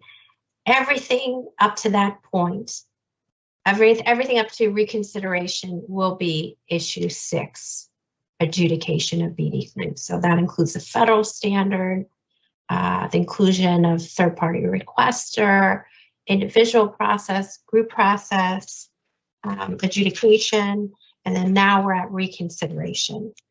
And then reconsideration, now I'm repeating myself, but just so it's clear here. Reconsideration through that table at the bottom of page 41 will be BD issue 6. So that's post adjudication. I think we described it in the issue paper.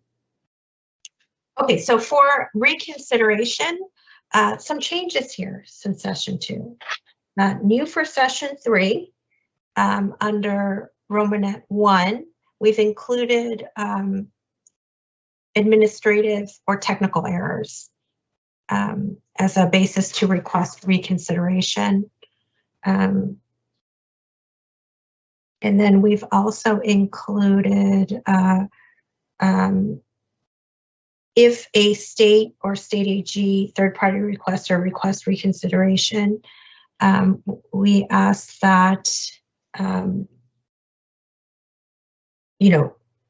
provide why the applicable state law standard, why the state or state AG third-party requester requests a state law standard review, why the state law standard would result in a different outcome, and why the applicable state law standard would lead to a BD.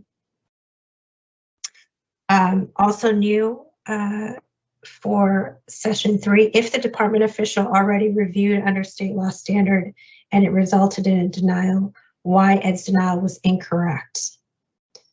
And this is existing, but we had the reconsideration request must be made no later than 90 days from the department official's written decision. And also, this is straight out of session 2.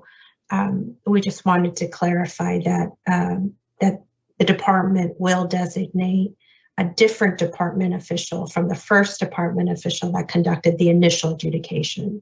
So the reconsideration will be adjudicated by a different department official. And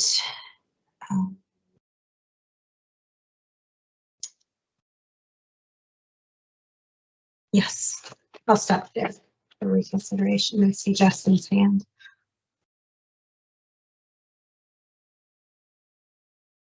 Hey, so I'm just gonna jump in, facilitators, if that's okay. Okay, great. So I'm sorry, Justin, I was on mute. Jennifer's problem. Sorry, go ahead. No worries, no worries. So this is my first time typing up throughout the BD stuff so far. So we want to echo some of what Joe and Josh have already said in terms of some of the changes that have been made. But I want to talk here, of course, about reconsideration specifically. Wanted to thank the department for some of the changes they've made here, particularly the addition of administrative and technical errors. We're supportive of that. I'd actually like to ask a clarifying question around that and then make an additional point with regard to parens F here at the end. So could I get a clarification from the department on whether or not they envision administrative or technical errors encompassing misapplication of the standard to the facts or the claim. Rather than, I mean, because otherwise, prior to this, it was mainly just new evidence. I'm gonna let Todd stew on that for a second, and then I realized I left off F in my summary, because that is also new, and I just want to touch on it. To reiterate, a secretary may reopen a BD application that was partially or fully denied at any time, just making that explicit, and then following the rules for placing bar and forbearance or stop payment collections. And to your question again, Justin, can you repeat the question? Yep. And I'll let Todd, maybe Todd wants to jump in here before I repeat. Okay, so my question specifically is whether the new language, administrative or technical errors, encompasses the misapplication of the standard to facts presented or the claim as presented by the borrower. Yeah. So if the department needs a little bit of time to get back to me on that, feel free. The other question I have with regard to F here, it seems, so it looks like it's talking about F only relates to the consideration of evidence not considered in making the previous decision, which seems more limited than what the department discusses more broadly here in reconsideration, right? Because we're looking at administrative technical errors, other evidence, a state law standard. So I'm just wondering if that was intentional, or if it would be more appropriate for the department to instead say at any time to consider reasons as outlined in A1 under this provision. So just, I know that's kind of wonky technical, but curious to get thoughts on that. Okay. Thanks, Justin. Todd, did you have something to share? Hello. Come right now. Justin, I'm going to half answer your question, the first one here on the, my inclination is that it would constitute an administrative error, the misapplication that you were referring to, but I would want to take a little time on this to make sure that we're, I would like this to match up other places where the department might have a reconsideration standard. I think we want to encompass what you just, the misapplication of facts as a potential place here. Just the technical way that we write it in here, I want to make sure we're not, hurting ourselves by not including it specifically. But I just kind of want to, I hope that eases your mind a little bit on the bigger question. And then a couple other things while we're here, and I don't mean to be in front of either Justin or Jessica here. Josh, all the way back on your definition for everyone, I had kind of gone back and forth with Josh in the chat quite a while ago about the definition of third-party requester or other types of legal assistance organizations. Generally, we agree with you, Josh, that that language is duplicative, and I think we can trim it down. I think we do want to be specific to the language I put in there, not necessarily, we might strike the whole thing and rewrite it, not sort of try to do it halfway. And I feel like I'm missing one more, but that's the first two. Oh, and then the other thing on the unenforceable, to Jessica and Daniel's discussion last time, the unenforceable versus BD discharge, our position is that if something becomes unenforceable, we could not go into a recoupment proceeding in that. I'd be interested, whereas if we grant a BD claim, then we can recoup. But I don't know that Daniel's language that says we waive it. I'm not sure that there's anything to waive. Once it becomes unenforceable, I think it's not, the recoupment is not there. So if other people disagree or have suggestions on, other alternatives, but I hope that answers the question a little more specifically.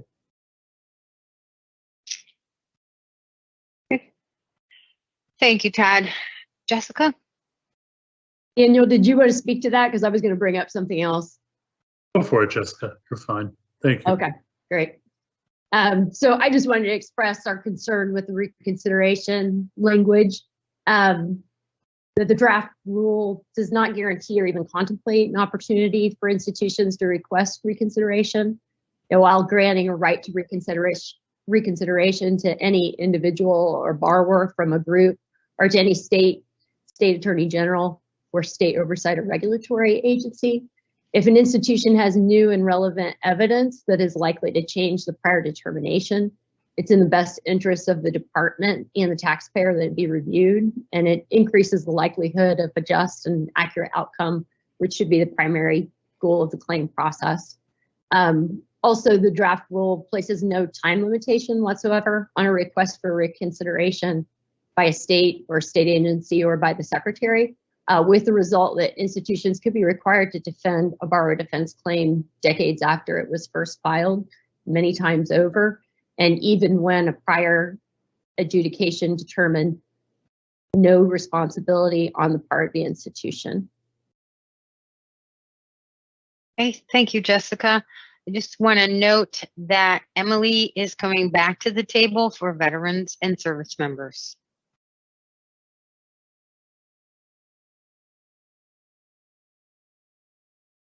Josh? Oh, thank you. So I guess a follow-up for Todd and possibly another question for Todd. So the first is on the unenforceable language. Is there any insight that you can provide as to what it would mean for the borrower?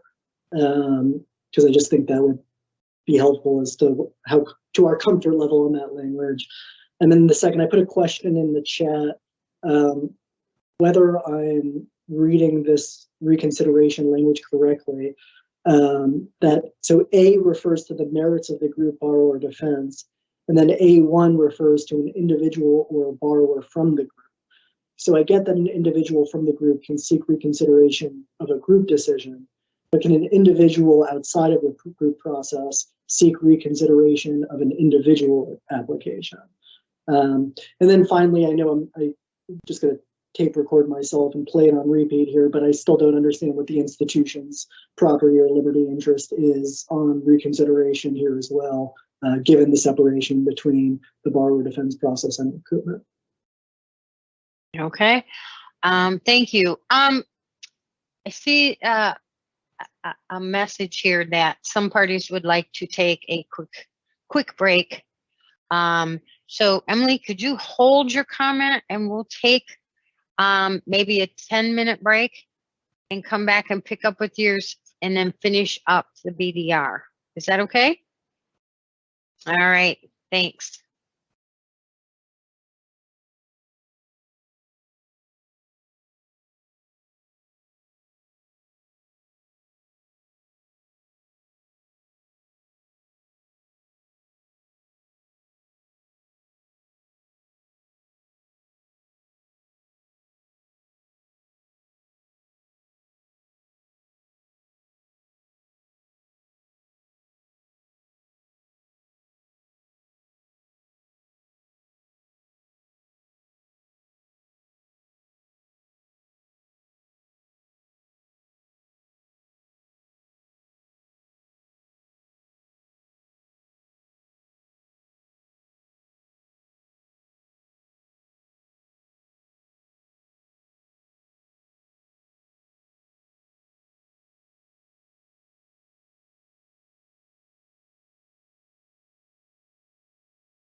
Okay, welcome back from that break. I hope everyone feels refreshed and had a chance to stretch. I know I did.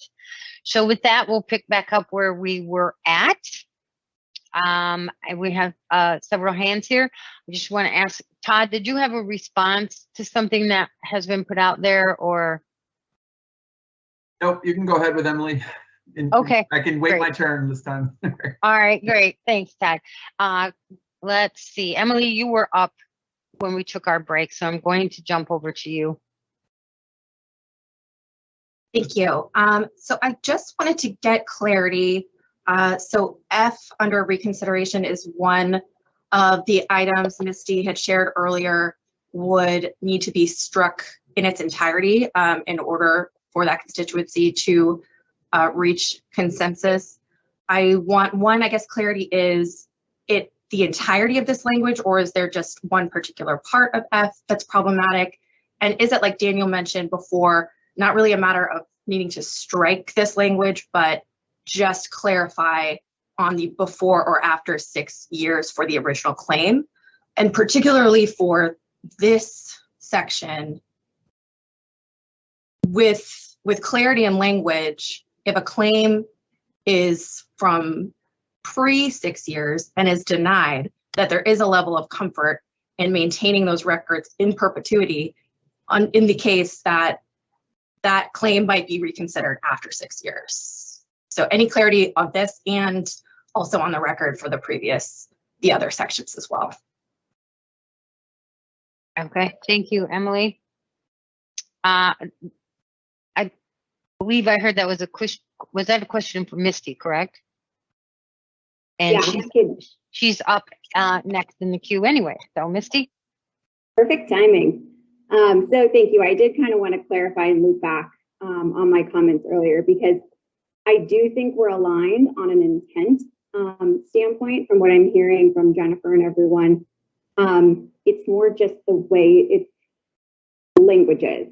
So the intent, I think, is if there's a 6-year period and schools are required to retain records for 6 years and recoupment can happen. The waive to the limitation period is where I have an issue. It's really so 685 405 B1. So if I could understand why this is here, because it seems like there is an intent to keep that 6-year window. Is that a question for Todd? I see you itching there to jump in, so please do. Well, this was one of the things I did want to kind of go back to. Misty, did you say B1? B as in boy? Yeah. And I didn't mean to not answer your question, because I don't want to strike 685 407 F. It's more just delineating that the recoupment period is the 6 years. And if there was an open claim, then that makes sense to have a file retention if it's reassessed, but it's really just the reopening at any point language. Yep. My comment might be helpful here. So in that regard, I do think we should go back. That was one of my 2 things here, to go back to this particular provision. We do think of this in connection with like statutes of limitations in litigation, right? And and we would call it, we would toll the limitations period as opposed to all the language we've been using. So maybe we could change this to, I think the department would be open to changing this to something like the notification in subsection A of this section tolls the limitation period by which the secretary may recover from the institution under 685-209. Daniel, I see you nodding. That may be kind of what you were getting to earlier. I don't know if that helps in particular there. I can wait. I have one other small note, but I think it will be helpful just on the 685-407A, which was the question about can individuals and groups, are we being clear enough that everyone has the same rights to reconsideration? The department did not intend to limit that to a particular group. And I think if we strike the word group, both places in 685-407A, we probably get where we intended to be. So thank you all. Bye. Thank you, Todd. I just want to circle back, and Emily, did you get your question answered? And Misty, do you 2 need more dialogue? think I do want, and sort of circling back to before, to just have a level of understanding on the record. I saw good visual clues, but that your constituency's understanding is as Daniel shared, and that if someone has a claim within that 6 years, there is an acceptance that you would maintain those records. And that it's really just that which side of the 6 years it's on. Correct. Okay. Thank you.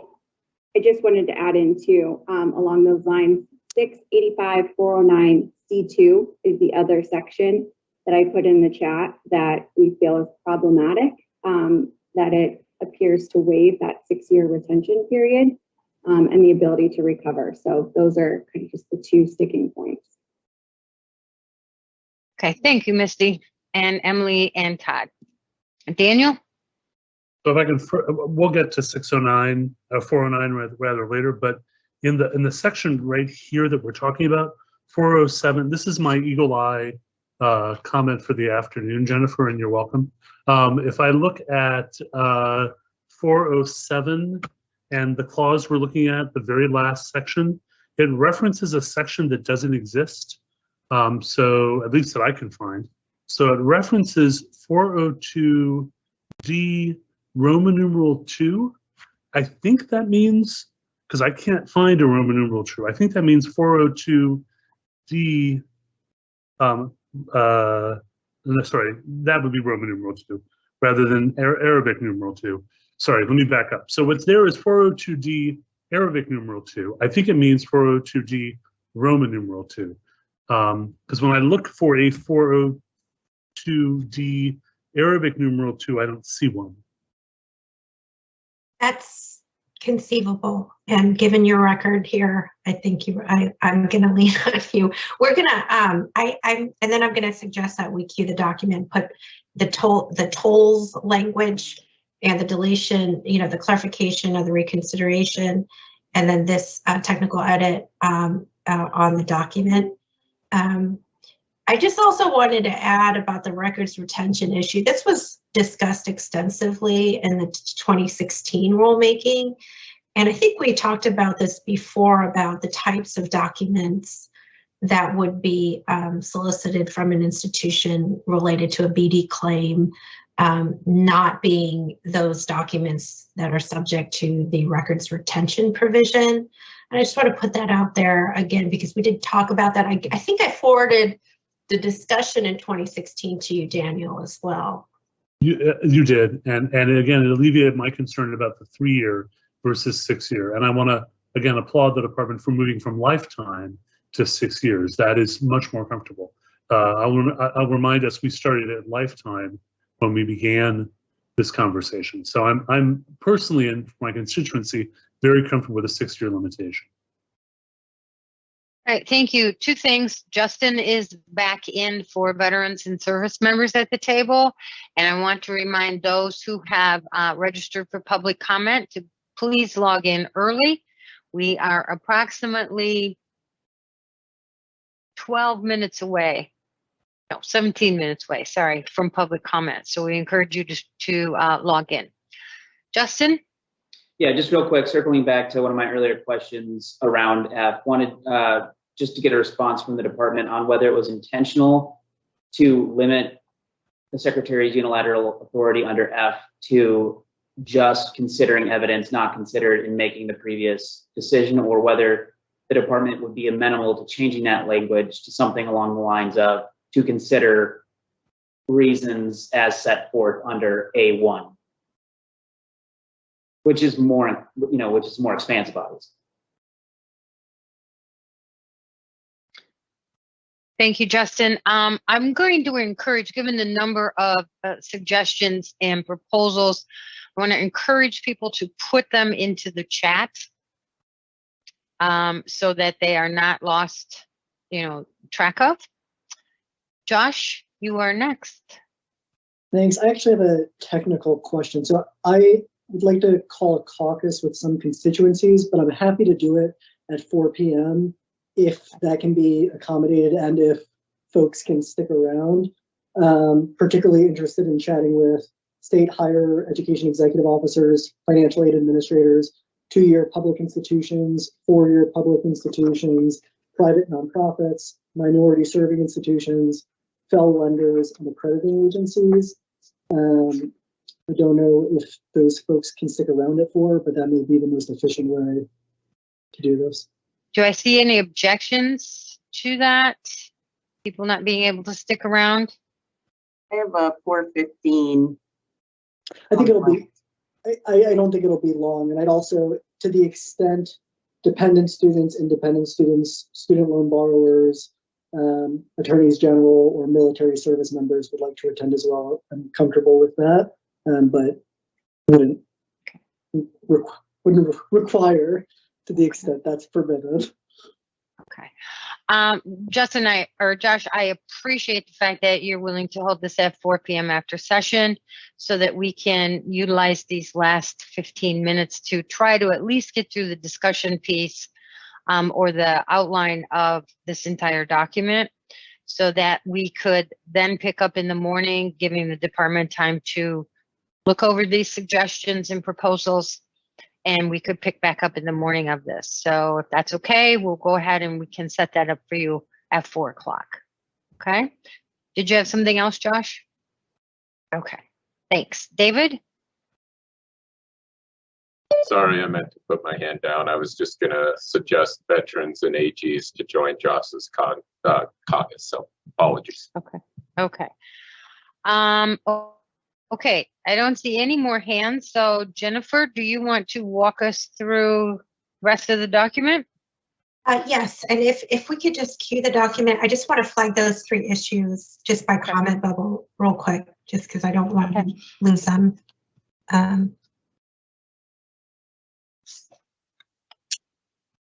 Thank you, Aaron. So under reconsideration, if you could just flag a comment bubble under group and under A, just throw a comment about applicability of reconsideration. Thank you. On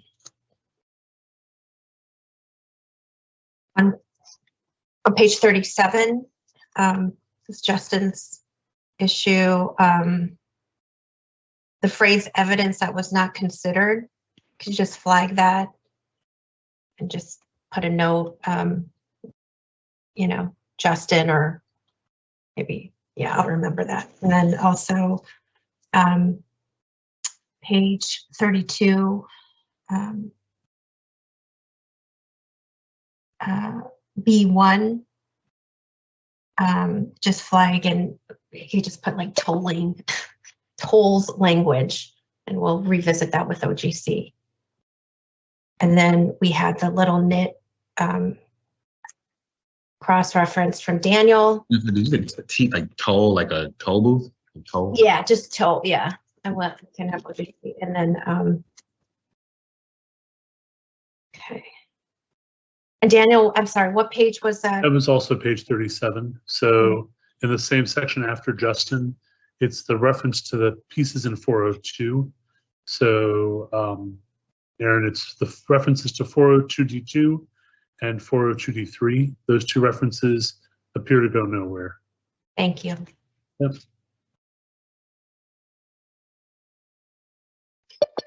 And then whenever you're ready, Aaron, we can move on to page 38, section 685.408, which we've more appropriately renamed discharge.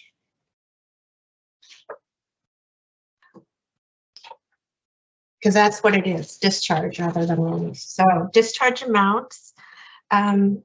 We talked a lot about this. I know there was a lot of discussion about partial, full relief. So we cleaned up some of the language under A, just made it cleaner, deleted rebuttable, and added. So there is a presumption that a borrower with an approved claim under 406C and 406B is eligible for full discharge of the federal student loans associated with an approved borrower defense claim unless the department official is presented with clear and convincing countervailing evidence. And we may rebut the presumption that the borrowers are eligible for full discharge under these two conditions. And we landed here after the discussion that we had at the table regarding partial discharge. And just to state very cleanly that one, either the conduct that resulted in the approved borrower defense claim relates to an easily quantifiable sum and was not the reason or an enticement for a borrower to enroll in that program or institution, in which case the relief is equal to that sum. Or two, the conduct that resulted in the approved borrower defense claim related to misrepresentations that did not involve the outcomes or quality of educational services. In that case, the amount of discharge provided would be tied to the level of harm experienced by the borrower as a result of the misrepresentation. So under C, the department official recommends an appropriate amount of discharge to the secretary, which may include discharge of all amounts owed on the loan at issue and the reimbursement of amounts previously collected by the secretary on the loan, an easily quantifiable amount, or 25% if the amount is not easily quantifiable, but less than the full amount of the loan or loans related to the claim. And we've included this for those examples that we provided previously, but we have revised the table that begins at the bottom of page 39. All the other edits on page 39 are technical in terms of just saying discharge, more straightforward than relief. So for example, scenario one, let's say the conduct that resulted in the approved borrower defense claim related to misrepresentations that did not involve the outcomes or quality of educational services. And so here's an example of B2. So in this case, a school intentionally reports false statistics about the incoming test scores of students in one of its selective graduate programs to an organization that publishes a national ranking of those programs. The incorrect information causes a program to be ranked higher than it would have been otherwise. And the appropriate relief would be that the borrower may be entitled to a partial loan discharge. The higher ranking could reasonably be expected to encourage a borrower to apply to and then attend the program, but the misrepresentation did not speak to the actual education delivered. Accordingly, the appropriate discharge amount would be the extent to which the student took on greater debt to attend that program than they would have compared to other similarly selective programs. For example, if typical debt at the program with the misrepresentation was $75,000 and at similar programs it was $50,000, then borrowers should receive $25,000 in loan discharges. If the department cannot calculate the typical debt at a similar program, then borrowers would receive a 25% discharge. And we're recognizing that scenario as distinctive from others. So, for example, the next one. Okay, scenario 2 here. This is a case in which a school misrepresents a bar passage rate of students in its law school program to a national ranking of legal programs. The actual bar passage rate is significantly lower.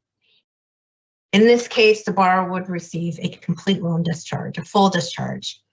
Though not directly provided to the student, the misrepresentation inaccurately reflected the likelihood that a borrower would be able to pass the bar exam and thus work in the profession for which they are trained. So we're trying to capture the nuance there between the differences between 1 and 2. And finally, scenario, let's see, there's 2 more scenarios. The third one is the easily quantifiable one. And this one we actually talked about last time. School represents to current and prospective students and widely disseminated materials. That's required. It's required books and materials to complete the program cost $1,200 and can only be purchased for the institution. It then charges $1,500. So then the appropriate relief would be $300, partial relief for $300 for the difference. And again, we also talked about the next scenario is also similar scenario to the one right above it. So I see hands raised, and I will go on mute.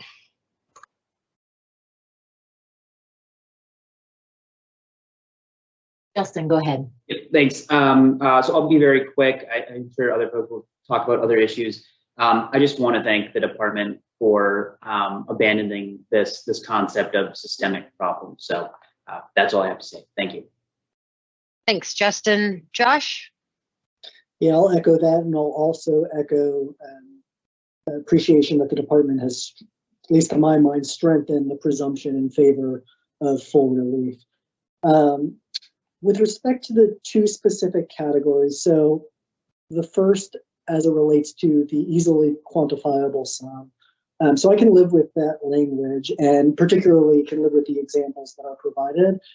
I would urge the department, when it issues the NPRM, to include as many similar and like examples as possible, just to make abundantly clear that when the language is interpreted in the future, it is cabined to that kind of specific set of examples.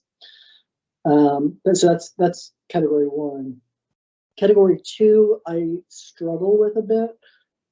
In particular, so the example that's provided is a school intentionally reporting false statistics about test scores to relate to kind of its selectivity.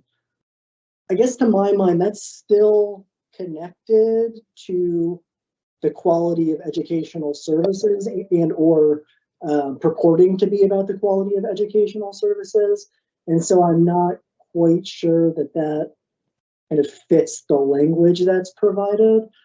And, you know, again, I think, so putting aside the question of whether those students should receive a borrower defense, I think, you know, I would say yes, that they should get a full borrower defense. I think reasonable minds may say no. We would again urge the department to take out that provision and just deal with that in the definition of what constitutes a borrower defense. And if the department wants to say something like a school intentionally reporting false statistics about the incoming test scores of students in a selective graduate program does not constitute a borrower defense, I think we could live with that, rather than opening up this category in the relief section that could be abused by future administrations.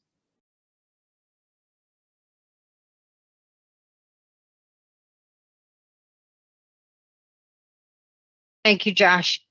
Joe, you're up next. Yeah, I think this is the same thing Josh was saying, but I want to highlight a different, well, maybe it's not. Maybe it's not the same thing. Anyway, I'm on 685.408B2. And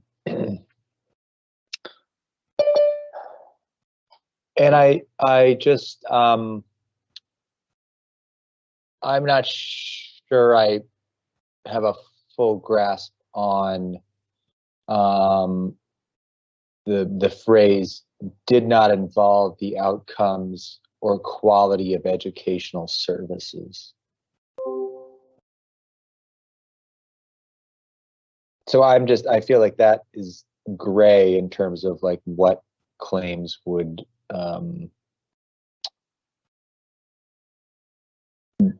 fall under that category.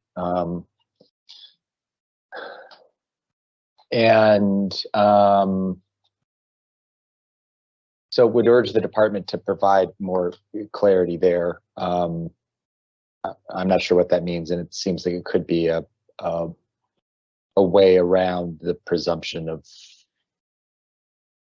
full discharge. Thank you. Thank you, Joe. Josh, you are up next, and we are 2 minutes from public comment. Oh, okay, there you are. I'll be quick. I just, you know, I saw we're low on time, and so thought it might be useful just to kind of wrap back to the public comment on Tuesday and Carissa's story, who attended Brooks. And she discussed all of the stress that has been involved in her life and delayed major events in her life. And I think her story captured how full relief, we use that term, it's actually a misnomer. Full relief is not actually full relief and can't fully remedy the harm that these individuals have experienced. And so I kind of just wanted to end what I had to say today on her story in that note.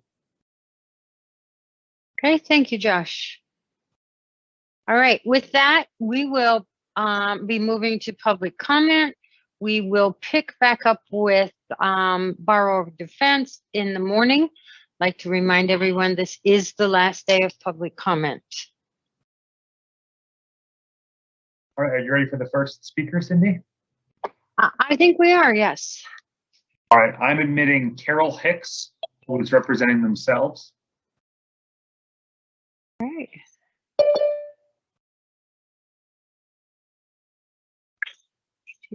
There she is. Ms. Hicks, can you hear us? I can. Yes, thank Okay. you. All right. Welcome, and you will have 3 minutes for your public comment. Okay. Are we ready now? I apologize. Yeah. Whenever you start. Yep. Thank you. Good afternoon. My name is Carolyn Hicks. I am a spouse of a veteran and a mother of 4. I wanted to provide a good life for my children by going to college. Sadly, after attending 3 for-profit colleges, I feel like I have hurt my family instead of helping them. In 1996, I attended Blair College in Colorado Springs, a for-profit college, because they branded themselves as a military-friendly college and said they offered discounts for military-connected students. Seeing that my tuition fees were still high, I asked how those discounts were applied, but Blair only offered confusional answers. Blair College also told me that my credits would transfer elsewhere if I needed to relocate. When I was just a few credits shy of completing my associates in business, my family had received orders to move to Germany. After arriving in Germany, I attempted to complete my degree through the program offered on the base, but I was told that none of my credits from Blair would transfer. Upon returning to the States, I tried to transfer to Central Texas College, but I was told by them that they would also not accept any of my college credits from Blair. I remember sitting in the parking lot of the college crying. I looked all over and tried to find a college that would accept my credits. I finally found American Intercontinental University online, another for-profit college, and it allowed me to transfer my credits from Blair. AIU told me that they were also a military-friendly school, and I was told that they were also a Department of Education accredited college. They also told me that I would receive military discounts as a dependent, and the fees were high, but I never saw the military discounts. My classes were 5 weeks long and online. I never took any final exams, which I found to be odd. Upon graduating in 2005, I requested assistance with job search, which I was originally promised to, but when AIU just directed me to read a website and never returning my calls. I later decided to earn my master's degree in mental health. Once again, I found it difficult to find a school that would recognize my diploma. Capella University accepted me into their master's program after I saw them at a career fair that was held at Fort Gordon, Georgia. There was no entrance exam or no finals. The fees were outrageous, and the school claimed to be a yellow ribbon college. Even though I completed my degree, I still haven't passed my licensing exam after 4 attempts because I did not learn the materials needed to. I am now over my head in student loan debt because of these high costs of completing my degrees. 30 seconds, Carolyn. My children are in college now, and I have ensured that they are not attending for-profit schools. And I am hoping that our government can protect colleges and students and military-connected families by not allowing for-profit colleges to take advantage of them anymore. Thank you. Thank you, Ms. Hicks. Brady, who do we have next? Cindy, I admitted Professor Mona Al-Sarimi Espiritu, who is representing themselves. Okay.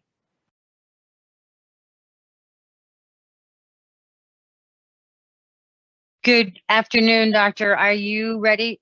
I see you're on mute. Can you unmute yourself? Thank you. Can you hear us? Yes, I can. Perfect. You will have 3 minutes for your comment, and that 3 minutes will commence when you begin speaking. Thank you. My name is Mona Al-Sarimi Espiritu, and I'm from San Diego, California. I served in Jordan 27 months from 2011 to 2013, in Mongolia for 8 months from 2009 to 2010. 2 years ago, my husband and I, both are PCVs who now work in public higher education, had our second child. We've been crunching the numbers. We had been crunching the numbers since before he's conceived. 2 kids met a very tight financial squeeze, especially with my income-driven loan payment of $700 a month and the $3,000 a month for childcare for 2 kids when I returned to work. A silver lining of the pandemic was loan forbearance. As we approach January and the loan repayment looms near, our financial anxiety builds.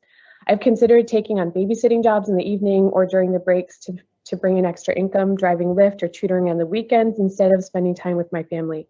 I cannot imagine how a mother of two working full-time as a professor would stay sane in that situation, but this is our current reality. As the child of immigrants, I was encouraged to go to school but had no support. I worked through community college and as a result did not qualify for any financial aid at the university I attended. Loans were a means to an end for me. I was the first to graduate in my family, and much to my industrious parents' dismay, I chose a life of service. The value of service was important, but more than anything, my parents wanted me to be comfortable. I assured them that Peace Corps would take care of us since we were sacrificing 2 years of our lives to serve our country.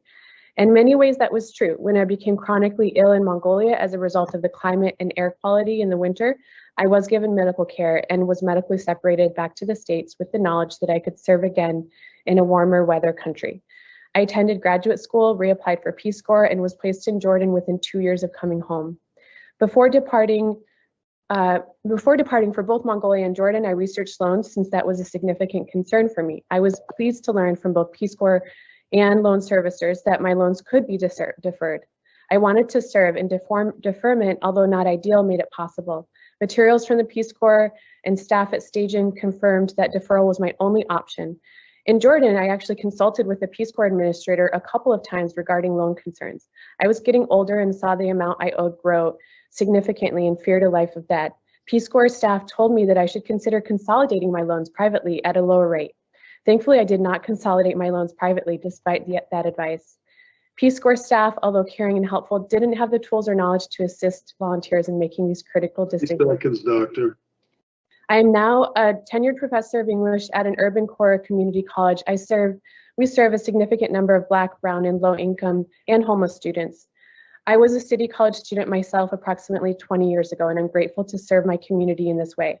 I regularly engage with students who are changing their family's trajectory, and it fills me with hope and joy. The work we do as public servants is important, both in the Peace Corps and back home. Our country is better off because of it. It seems only fair that those of us who serve as Thank you. Thank you very much. Brady, who's next, please? Yeah, I just admitted Sarah Partridge, who's the Executive Director of the N. Joyce Payne Center for Social Justice at the Thurgood Marshall College. I regularly engage with students who are changing their families' Good trajectory. afternoon, Ms. Partridge. If you could stop your live stream or turn the volume down, it would be helpful for you. Thanks for joining us this afternoon. You will have 3 minutes for your public comment, and that will start whenever you're ready. Thank you for having me here today. My name is Sarah Partridge, and I'm a research fellow at the Dr. N. Joyce Payne Center for Social Justice at the Thurgood Marshall College Fund. Our organization uses academic research from HBCUs to advocate for equity-focused policy change. The Payne Center believes that the IDR proposal currently on the table fails to address the extent to which the student loan crisis perpetuates economic hardship and increases the racial wealth gap. We are disappointed with the relatively minor scale of the changes proposed. We urge the department to take bolder action. First, the department must align payment affordability with the dramatic increases in housing, healthcare, and other essentials in recent years. The plan must protect income below at least 300% of the federal poverty line. The current proposal does not show a realistic understanding of what the average American needs today simply to survive. Second, the department is not adequately addressing the catastrophic problem of ballooning loan balances due to negative amortization. By not subsidizing unpaid interest for all borrowers, this IDR plan remains a debt trap. There are so many reasons negative amortization is devastating for borrowers, from the impacts on one's credit to the mental health burdens and the complicated calculus one must make to not pay down a loan and risk being denied forgiveness later. Finally, I must address the exclusion of Parent Plus and Graduate Plus loans from this plan. Students and families of color are disproportionately likely to need to rely on these types of loans. Because of the racial wealth gap, more parents of color borrow to send their children to college. And due to labor market discrimination, workers of color pursue graduate degrees to even achieve just pay parity with college-educated white workers. The department has claimed that it wants to focus on undergraduate degrees because they function as a pathway towards the middle class. However, parent and graduate borrowers of color take on PLUS loans for this very end. On Tuesday, negotiator Marjorie Doreen Williams made the acute observation that including these parent and graduate plus borrowers would not necessarily reduce the benefits to undergraduate borrowers. It would only extend them to more people. Furthermore, including these loans would in fact streamline IDR options by creating a clear best option for all borrowers. Plus loans are the highest balance, fastest growing, and likely most unsustainable category of student loan debt. If the federal government is not willing or able to share in the burden of a problem that it has helped to create, perhaps Congress should reconsider how these education financing needs are being met. The department must use the tools within its power to help address the student loan crisis, including by creating a new IDR plan that is substantively more generous than the current one proposed. Thank you. Thank you, Ms. Partridge. Brady, who is next, please? Yeah, I just submitted Professor Christina Ayala, who is the Associate Dean for Library and Technology and an Associate Professor at the Law School for the University of Maryland. Good afternoon, Professor Alayan. Thank you for joining us this afternoon. You will have 3 minutes for your public comment, and that will start whenever you're ready to begin. Thank you. I'm the proud daughter of immigrants, one of whom qualified for asylum as a refugee. My story could be characterized as the quintessential American dream, including last month when my student loan was forgiven, but it isn't. I've survived the PSLF quagmire only because of luck, the tenacity I've inherited from my remarkable parents, unearned privilege, and my legal training. It doesn't capture the dream denied. Countless families aren't getting married, aren't having kids, aren't saving money, aren't buying homes, because the albatross of student loans is all-encompassing. During the pandemic, millions of borrowers felt a temporary reprieve for the first time. It was exhilarating, transformative, and heartbreaking. I've been watching the work of this committee. I'm not envious of the task before you, and I'm deeply grateful for your commitment to this crisis. Nevertheless, I'm disappointed at the arbitrary lines being drawn that are excluding desperate families. I say families because while the decisions made here apply to borrowers, they have a direct impact on families and communities across generations.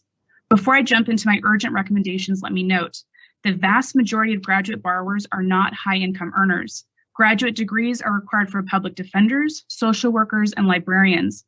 My field requires 2 graduate degrees. The financial stability I have secured is the exception and not the rule. This is not a repayment issue. Students take on debt approved by the federal government and attend institutions whose costs skyrocket, while salaries, when adjusted for inflation, have remained static at best.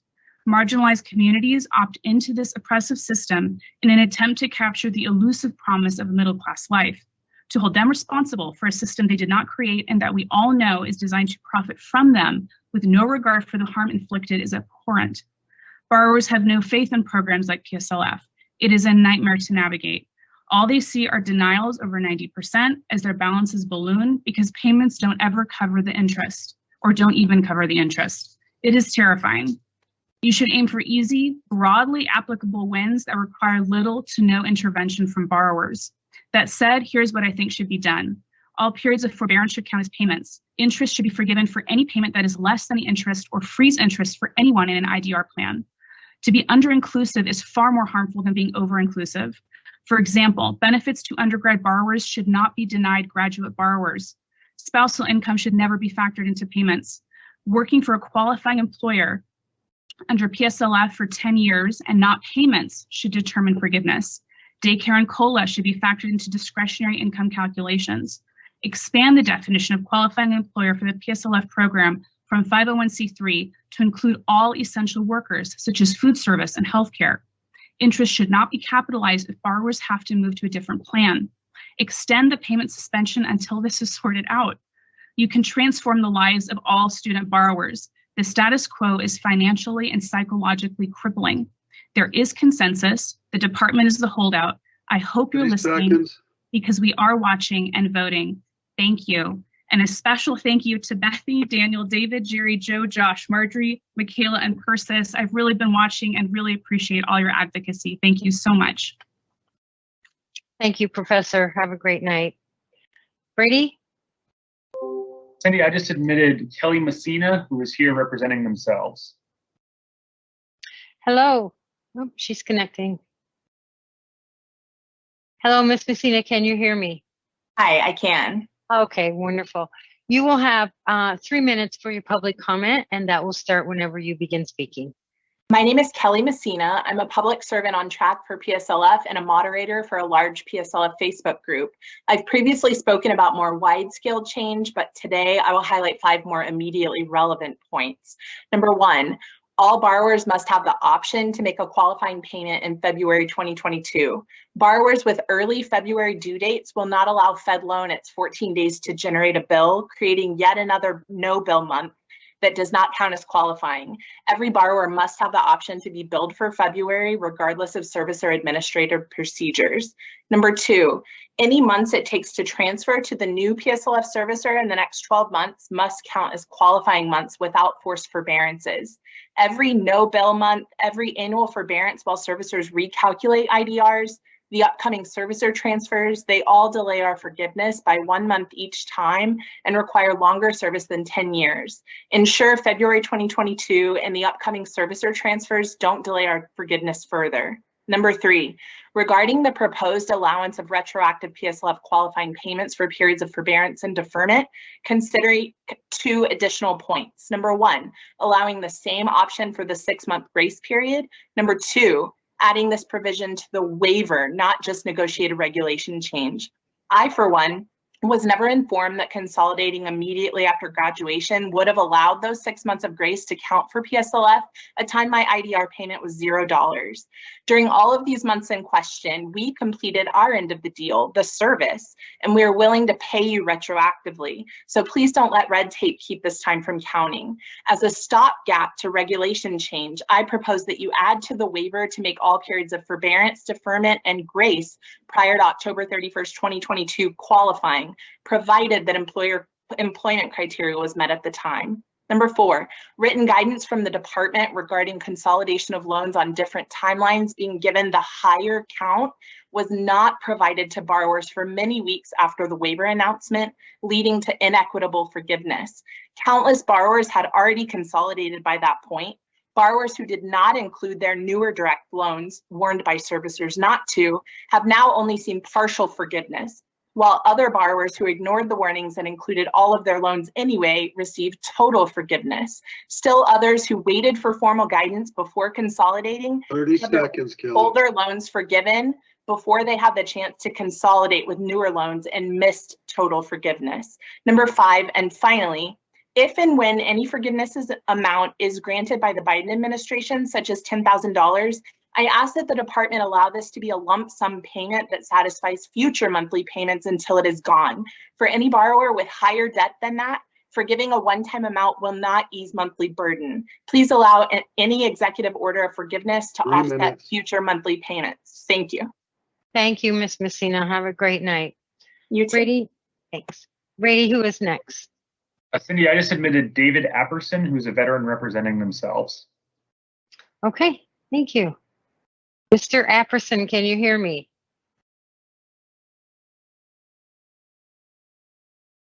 It looks like he's in the meeting, but he's still connecting the audio and video. Do you want me to admit the next speaker? Yes, if you would, please. I'll message him. I'm admitting Karina Niner, who is representing themselves. Good afternoon, Ms. Niner. How are you? And welcome to public comment. Good, thank you. How are you? Good. You will have 3 minutes for your comment, and that will start whenever you're ready to begin. Good afternoon, and thank you for the opportunity to speak. My name is Karina Niner.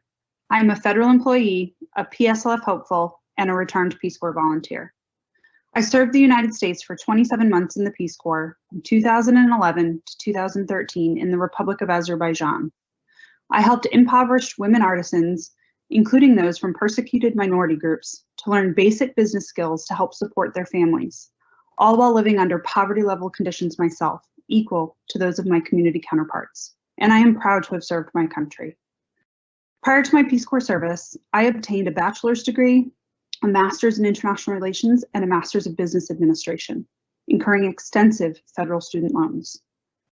During my time as a Peace Corps volunteer, I deferred my student loans at the instructions of the Department of Education and my federal student loan providers.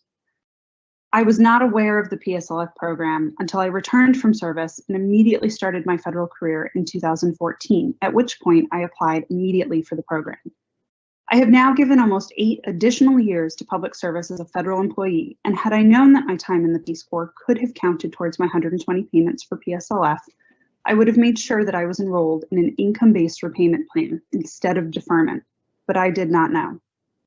With the announcement of the PSLF waiver on October 6th and the inclusion of retroactive military deferments as part of credible service for PSLF, I was momentarily overjoyed that my 10 years would be realized and that I would be eligible for forgiveness. I thought for sure that if the same deferment status for active duty military was being counted, then Peace Corps service would be counted. I was devastated to find out that this was not the case, that it seemed that Peace Corps volunteer service was discussed and then intentionally left out of the waiver. The PSLF waiver aims to rectify the gross mismanagement of the PSLF program since its inception in 2007, but it has missed its mark with this oversight. I ask for myself, my family, and the thousands of other Peace Corps volunteers who have served the United States that you include student loans that were in deferment and/or forbearance status during Peace Corps service as retroactive credible time towards PSLF under the current waiver. We should not have to wait additional years for relief for time we've already served. I also ask that you please make changes to future regulations to ensure that the PSLF program follows through on its promises and intentions. Like so many others, I've dedicated my professional life to the public 30 service. seconds, Ms. Niner. And forgiveness for my time would be life-changing for my family and for my child's future. We have held up our end of the bargain, and we ask that you hold up yours. I thank you for your time. Thank you, Ms. Niner. Thank you. All right, so Mr. Apperson, I see you have joined us. If you could unmute your microphone. Welcome. Welcome. You will have 3 minutes for your public comment, so you can begin whenever you're ready. Thank you and good afternoon. My name is David Apperson, and I'm a former firefighter, law enforcement officer, and U.S. Army veteran from Lindale, Texas. Today, as our nation honors the service of Bob Dole, who the New York Times calls a linchpin in the passing of the Americans with Disabilities Act, I hope this committee can build on the work he started many years ago to help veterans and other disabled individuals. At 17 years of age, I enlisted to serve on the Korean DMZ because I hoped the GI Bill would pay my way through college. After leaving the Army, I went to the Computer Career Institute and Oregon Polytechnic. I assumed my GI Bill would cover everything, so I was surprised to later learn that some of the financial aid documents I signed were actually student loans. I got a job in computer technology, at first detailing heating and plumbing systems using AutoCAD, and later worked with internet design protocols and gateways. However, injuries from my military service began to catch up with me, and in August of 2003, I woke up, couldn't move my arm, and soon thereafter, the left side of my face caved in. My head hurt so bad I couldn't even recognize those I served with. By 2005, I couldn't even work, but I didn't let my disability stop me from giving back to others. In 2009, I founded Vets Helping Vets, which helps build community awareness among military and veteran families throughout the nation and around the world. I was honored by Grapevine, Texas VFW Post 10454 in December of 13 for completing 10,000 hours of community service. However, my disabilities got worse. By 2015, I was approved for a Social Security TPD discharge of my loans.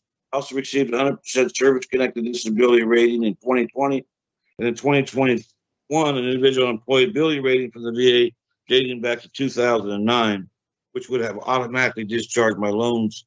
In 2015, I was heavily medicated with morphine, which made it difficult for me to complete basic tasks. And I was counting on the Department of Education, the Social Security Administration, and the VA to work together to discharge my loans. There was a problem. When I was finalizing a home loan in November, the mortgage underwriter said I had over $10,000 in student loan default debt, and if I didn't get a discharge, I would lose the home and could possibly lose my earnest money. I found out that Nelnet had sent a letter 30 to a bad seconds, address. David. The end result is I believe that new regulations should improve information sharing between agencies. So it's not up to disabled veterans like myself to navigate the bureaucracy of several federal agencies to receive a student loan discharge and the disabled veterans deserve and desperately need. Thank you. Thank you, Mr. Apperson, and thank you for your service. Brady, who is next? Cindy, I just admitted William Gothrop, who's representing themselves. Okay, thank you. Mr. Gothrop, can you hear me? Broadus is out front, and I warn you that some of the Mr. Gothrop? Yes, I can hear you. Okay. I don't know if you have video capability, but feel free to turn it on if you're comfortable. There you are. Welcome. Thanks for joining us. You will have 3 minutes for your public comment this afternoon, and that will start whenever you're ready to begin. Ready to begin now. Thank you for allowing me to talk. The purpose of this comment is to request your assistance in eliminating an injustice and undue social and financial burden on the spouses and families of student loan recipients. Background. Student loans compute repayment using factors extending beyond the borrower. The extended factor is the borrower's spouse who did not co-sign the loan and sometimes did not knowingly enter into this financial encumbrance. The repayment factor comes in the form of using the married filing jointly tax returns to calculate the repayment. Repayment should be calculated on the borrower's income, not the income of non-borrowers. The repayment of the loan is the responsibility of the borrower. Non-borrowers should not be responsible for repayment. Calculating repayment using the non-borrower's income, married filing jointly, dramatically increases the repayment amount beyond the borrower's affordability. It financially penalizes the non-borrowing spouse for being married to the student. It creates an undue financial hardship on the non-borrower, and it disincentivizes some marriages in otherwise already stressed economic circumstances. Recommendation: amend the law or change the rule 2, restricting the student loan repayment calculations just to the borrower's adjusted income. The benefits are 3. It dramatically lessens the financial stress on vulnerable families. This removes a penalty from the spouse of the student, and it relieves the political pressures calling for the carte blanche elimination of the student loan. It creates a win-win-win situation for the student, the government, and the students' families. Finally, if you have the opportunity, ask a staff member to go on Facebook and look at the various student repayment sites and monitor the tone and the tenor of the students' comments and the note of desperation that some of them exhibit in their repayment dilemmas. Again, 30 seconds, sir. Thank you very much. That concludes my briefing. Thank you. Okay, thank you very much, Mr. Gothrop. Appreciate it. Brady, do we have another one? We do. Our final speaker today, I just admitted, is Joaquin Brown. Okay, thank you.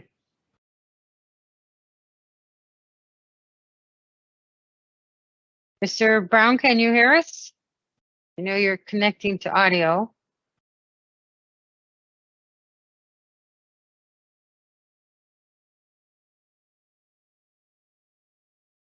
There we go. Still waiting on the audio.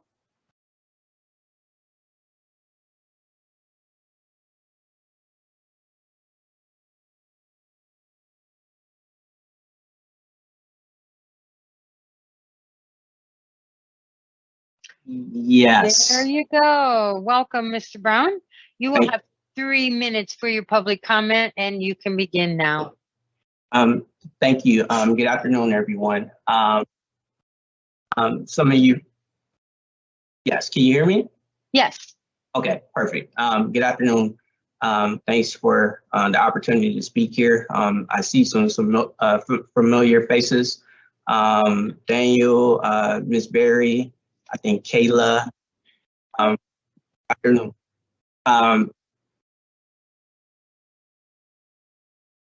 Yes. Mr. Brown, your audio is cutting in and out.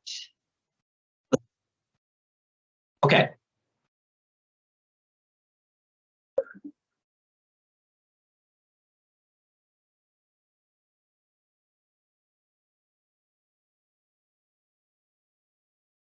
Try it now. Yeah, I'm sorry. I'm having an echo on my side, but Okay. essentially, yes.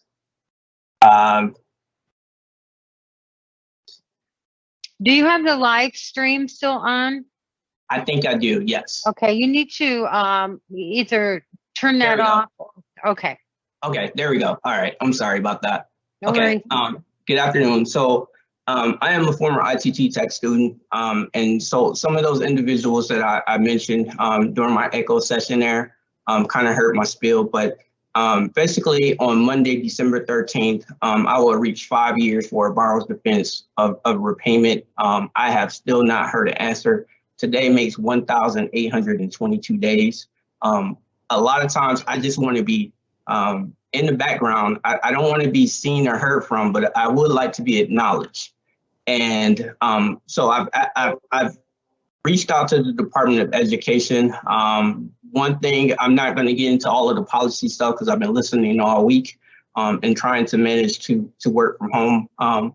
But essentially, in this process, to hold hands along the way, somebody from the borrower's defense of repayment process need to walk hand in hand with the student to keep them abreast of what the situation is. I have 2 degrees from a school that I can't put on my resume. I don't know how hard that is for anybody here to swallow, but for me, that's hard. I also went to a state school that's been around since 1891, so I have 3 degrees. But if I send you my resume today, you will only see 1. I sent this to the Department of Education Secretary Cardona as well. I sent that to him back in April. I just want somebody to acknowledge the fact that I've been in this fight for 5 years, and my answer is always pending. My school back on August 26th of this year, the Department of Education Secretary announced that former students in the borrower's defense case or the ITT case would have a closed discharge loan that goes back 13 calendar years. In that time, I was a student, okay? To this day, I haven't received a letter. I haven't received a phone call. I haven't received an email. Matter of fact, if I go to my online Department of Education site right now to look at my claim, because I filed it by mail, it is not there. I work and manage in healthcare. I manage people's legal medical record. I do that electronically. Most people now can go to the doctor and get all of their records on their phone. I can't even view the documents. 30 seconds, sir. If you see behind me here, I have about 3 computers of documentation behind me of all of my borrower's defense claims. Okay, I just want somebody to acknowledge this, and there's students out there who are willing, myself included, who will be glad to help in this process. One thing is I should be able to call the phone number and somebody provide me some type of status update. Everybody here at the end of the day is a consumer. I don't know how many people will sit here and wait 1,822 days for next. Mr. Brown, I'm sorry, but your time is up. We do appreciate it. Merry Thank you. Christmas. Same to you. Thank you. All right, that concludes session 3, day 4. We will see you all in the morning, except for those who are going to stay after in the working group. I think we're good for today. Thank you all.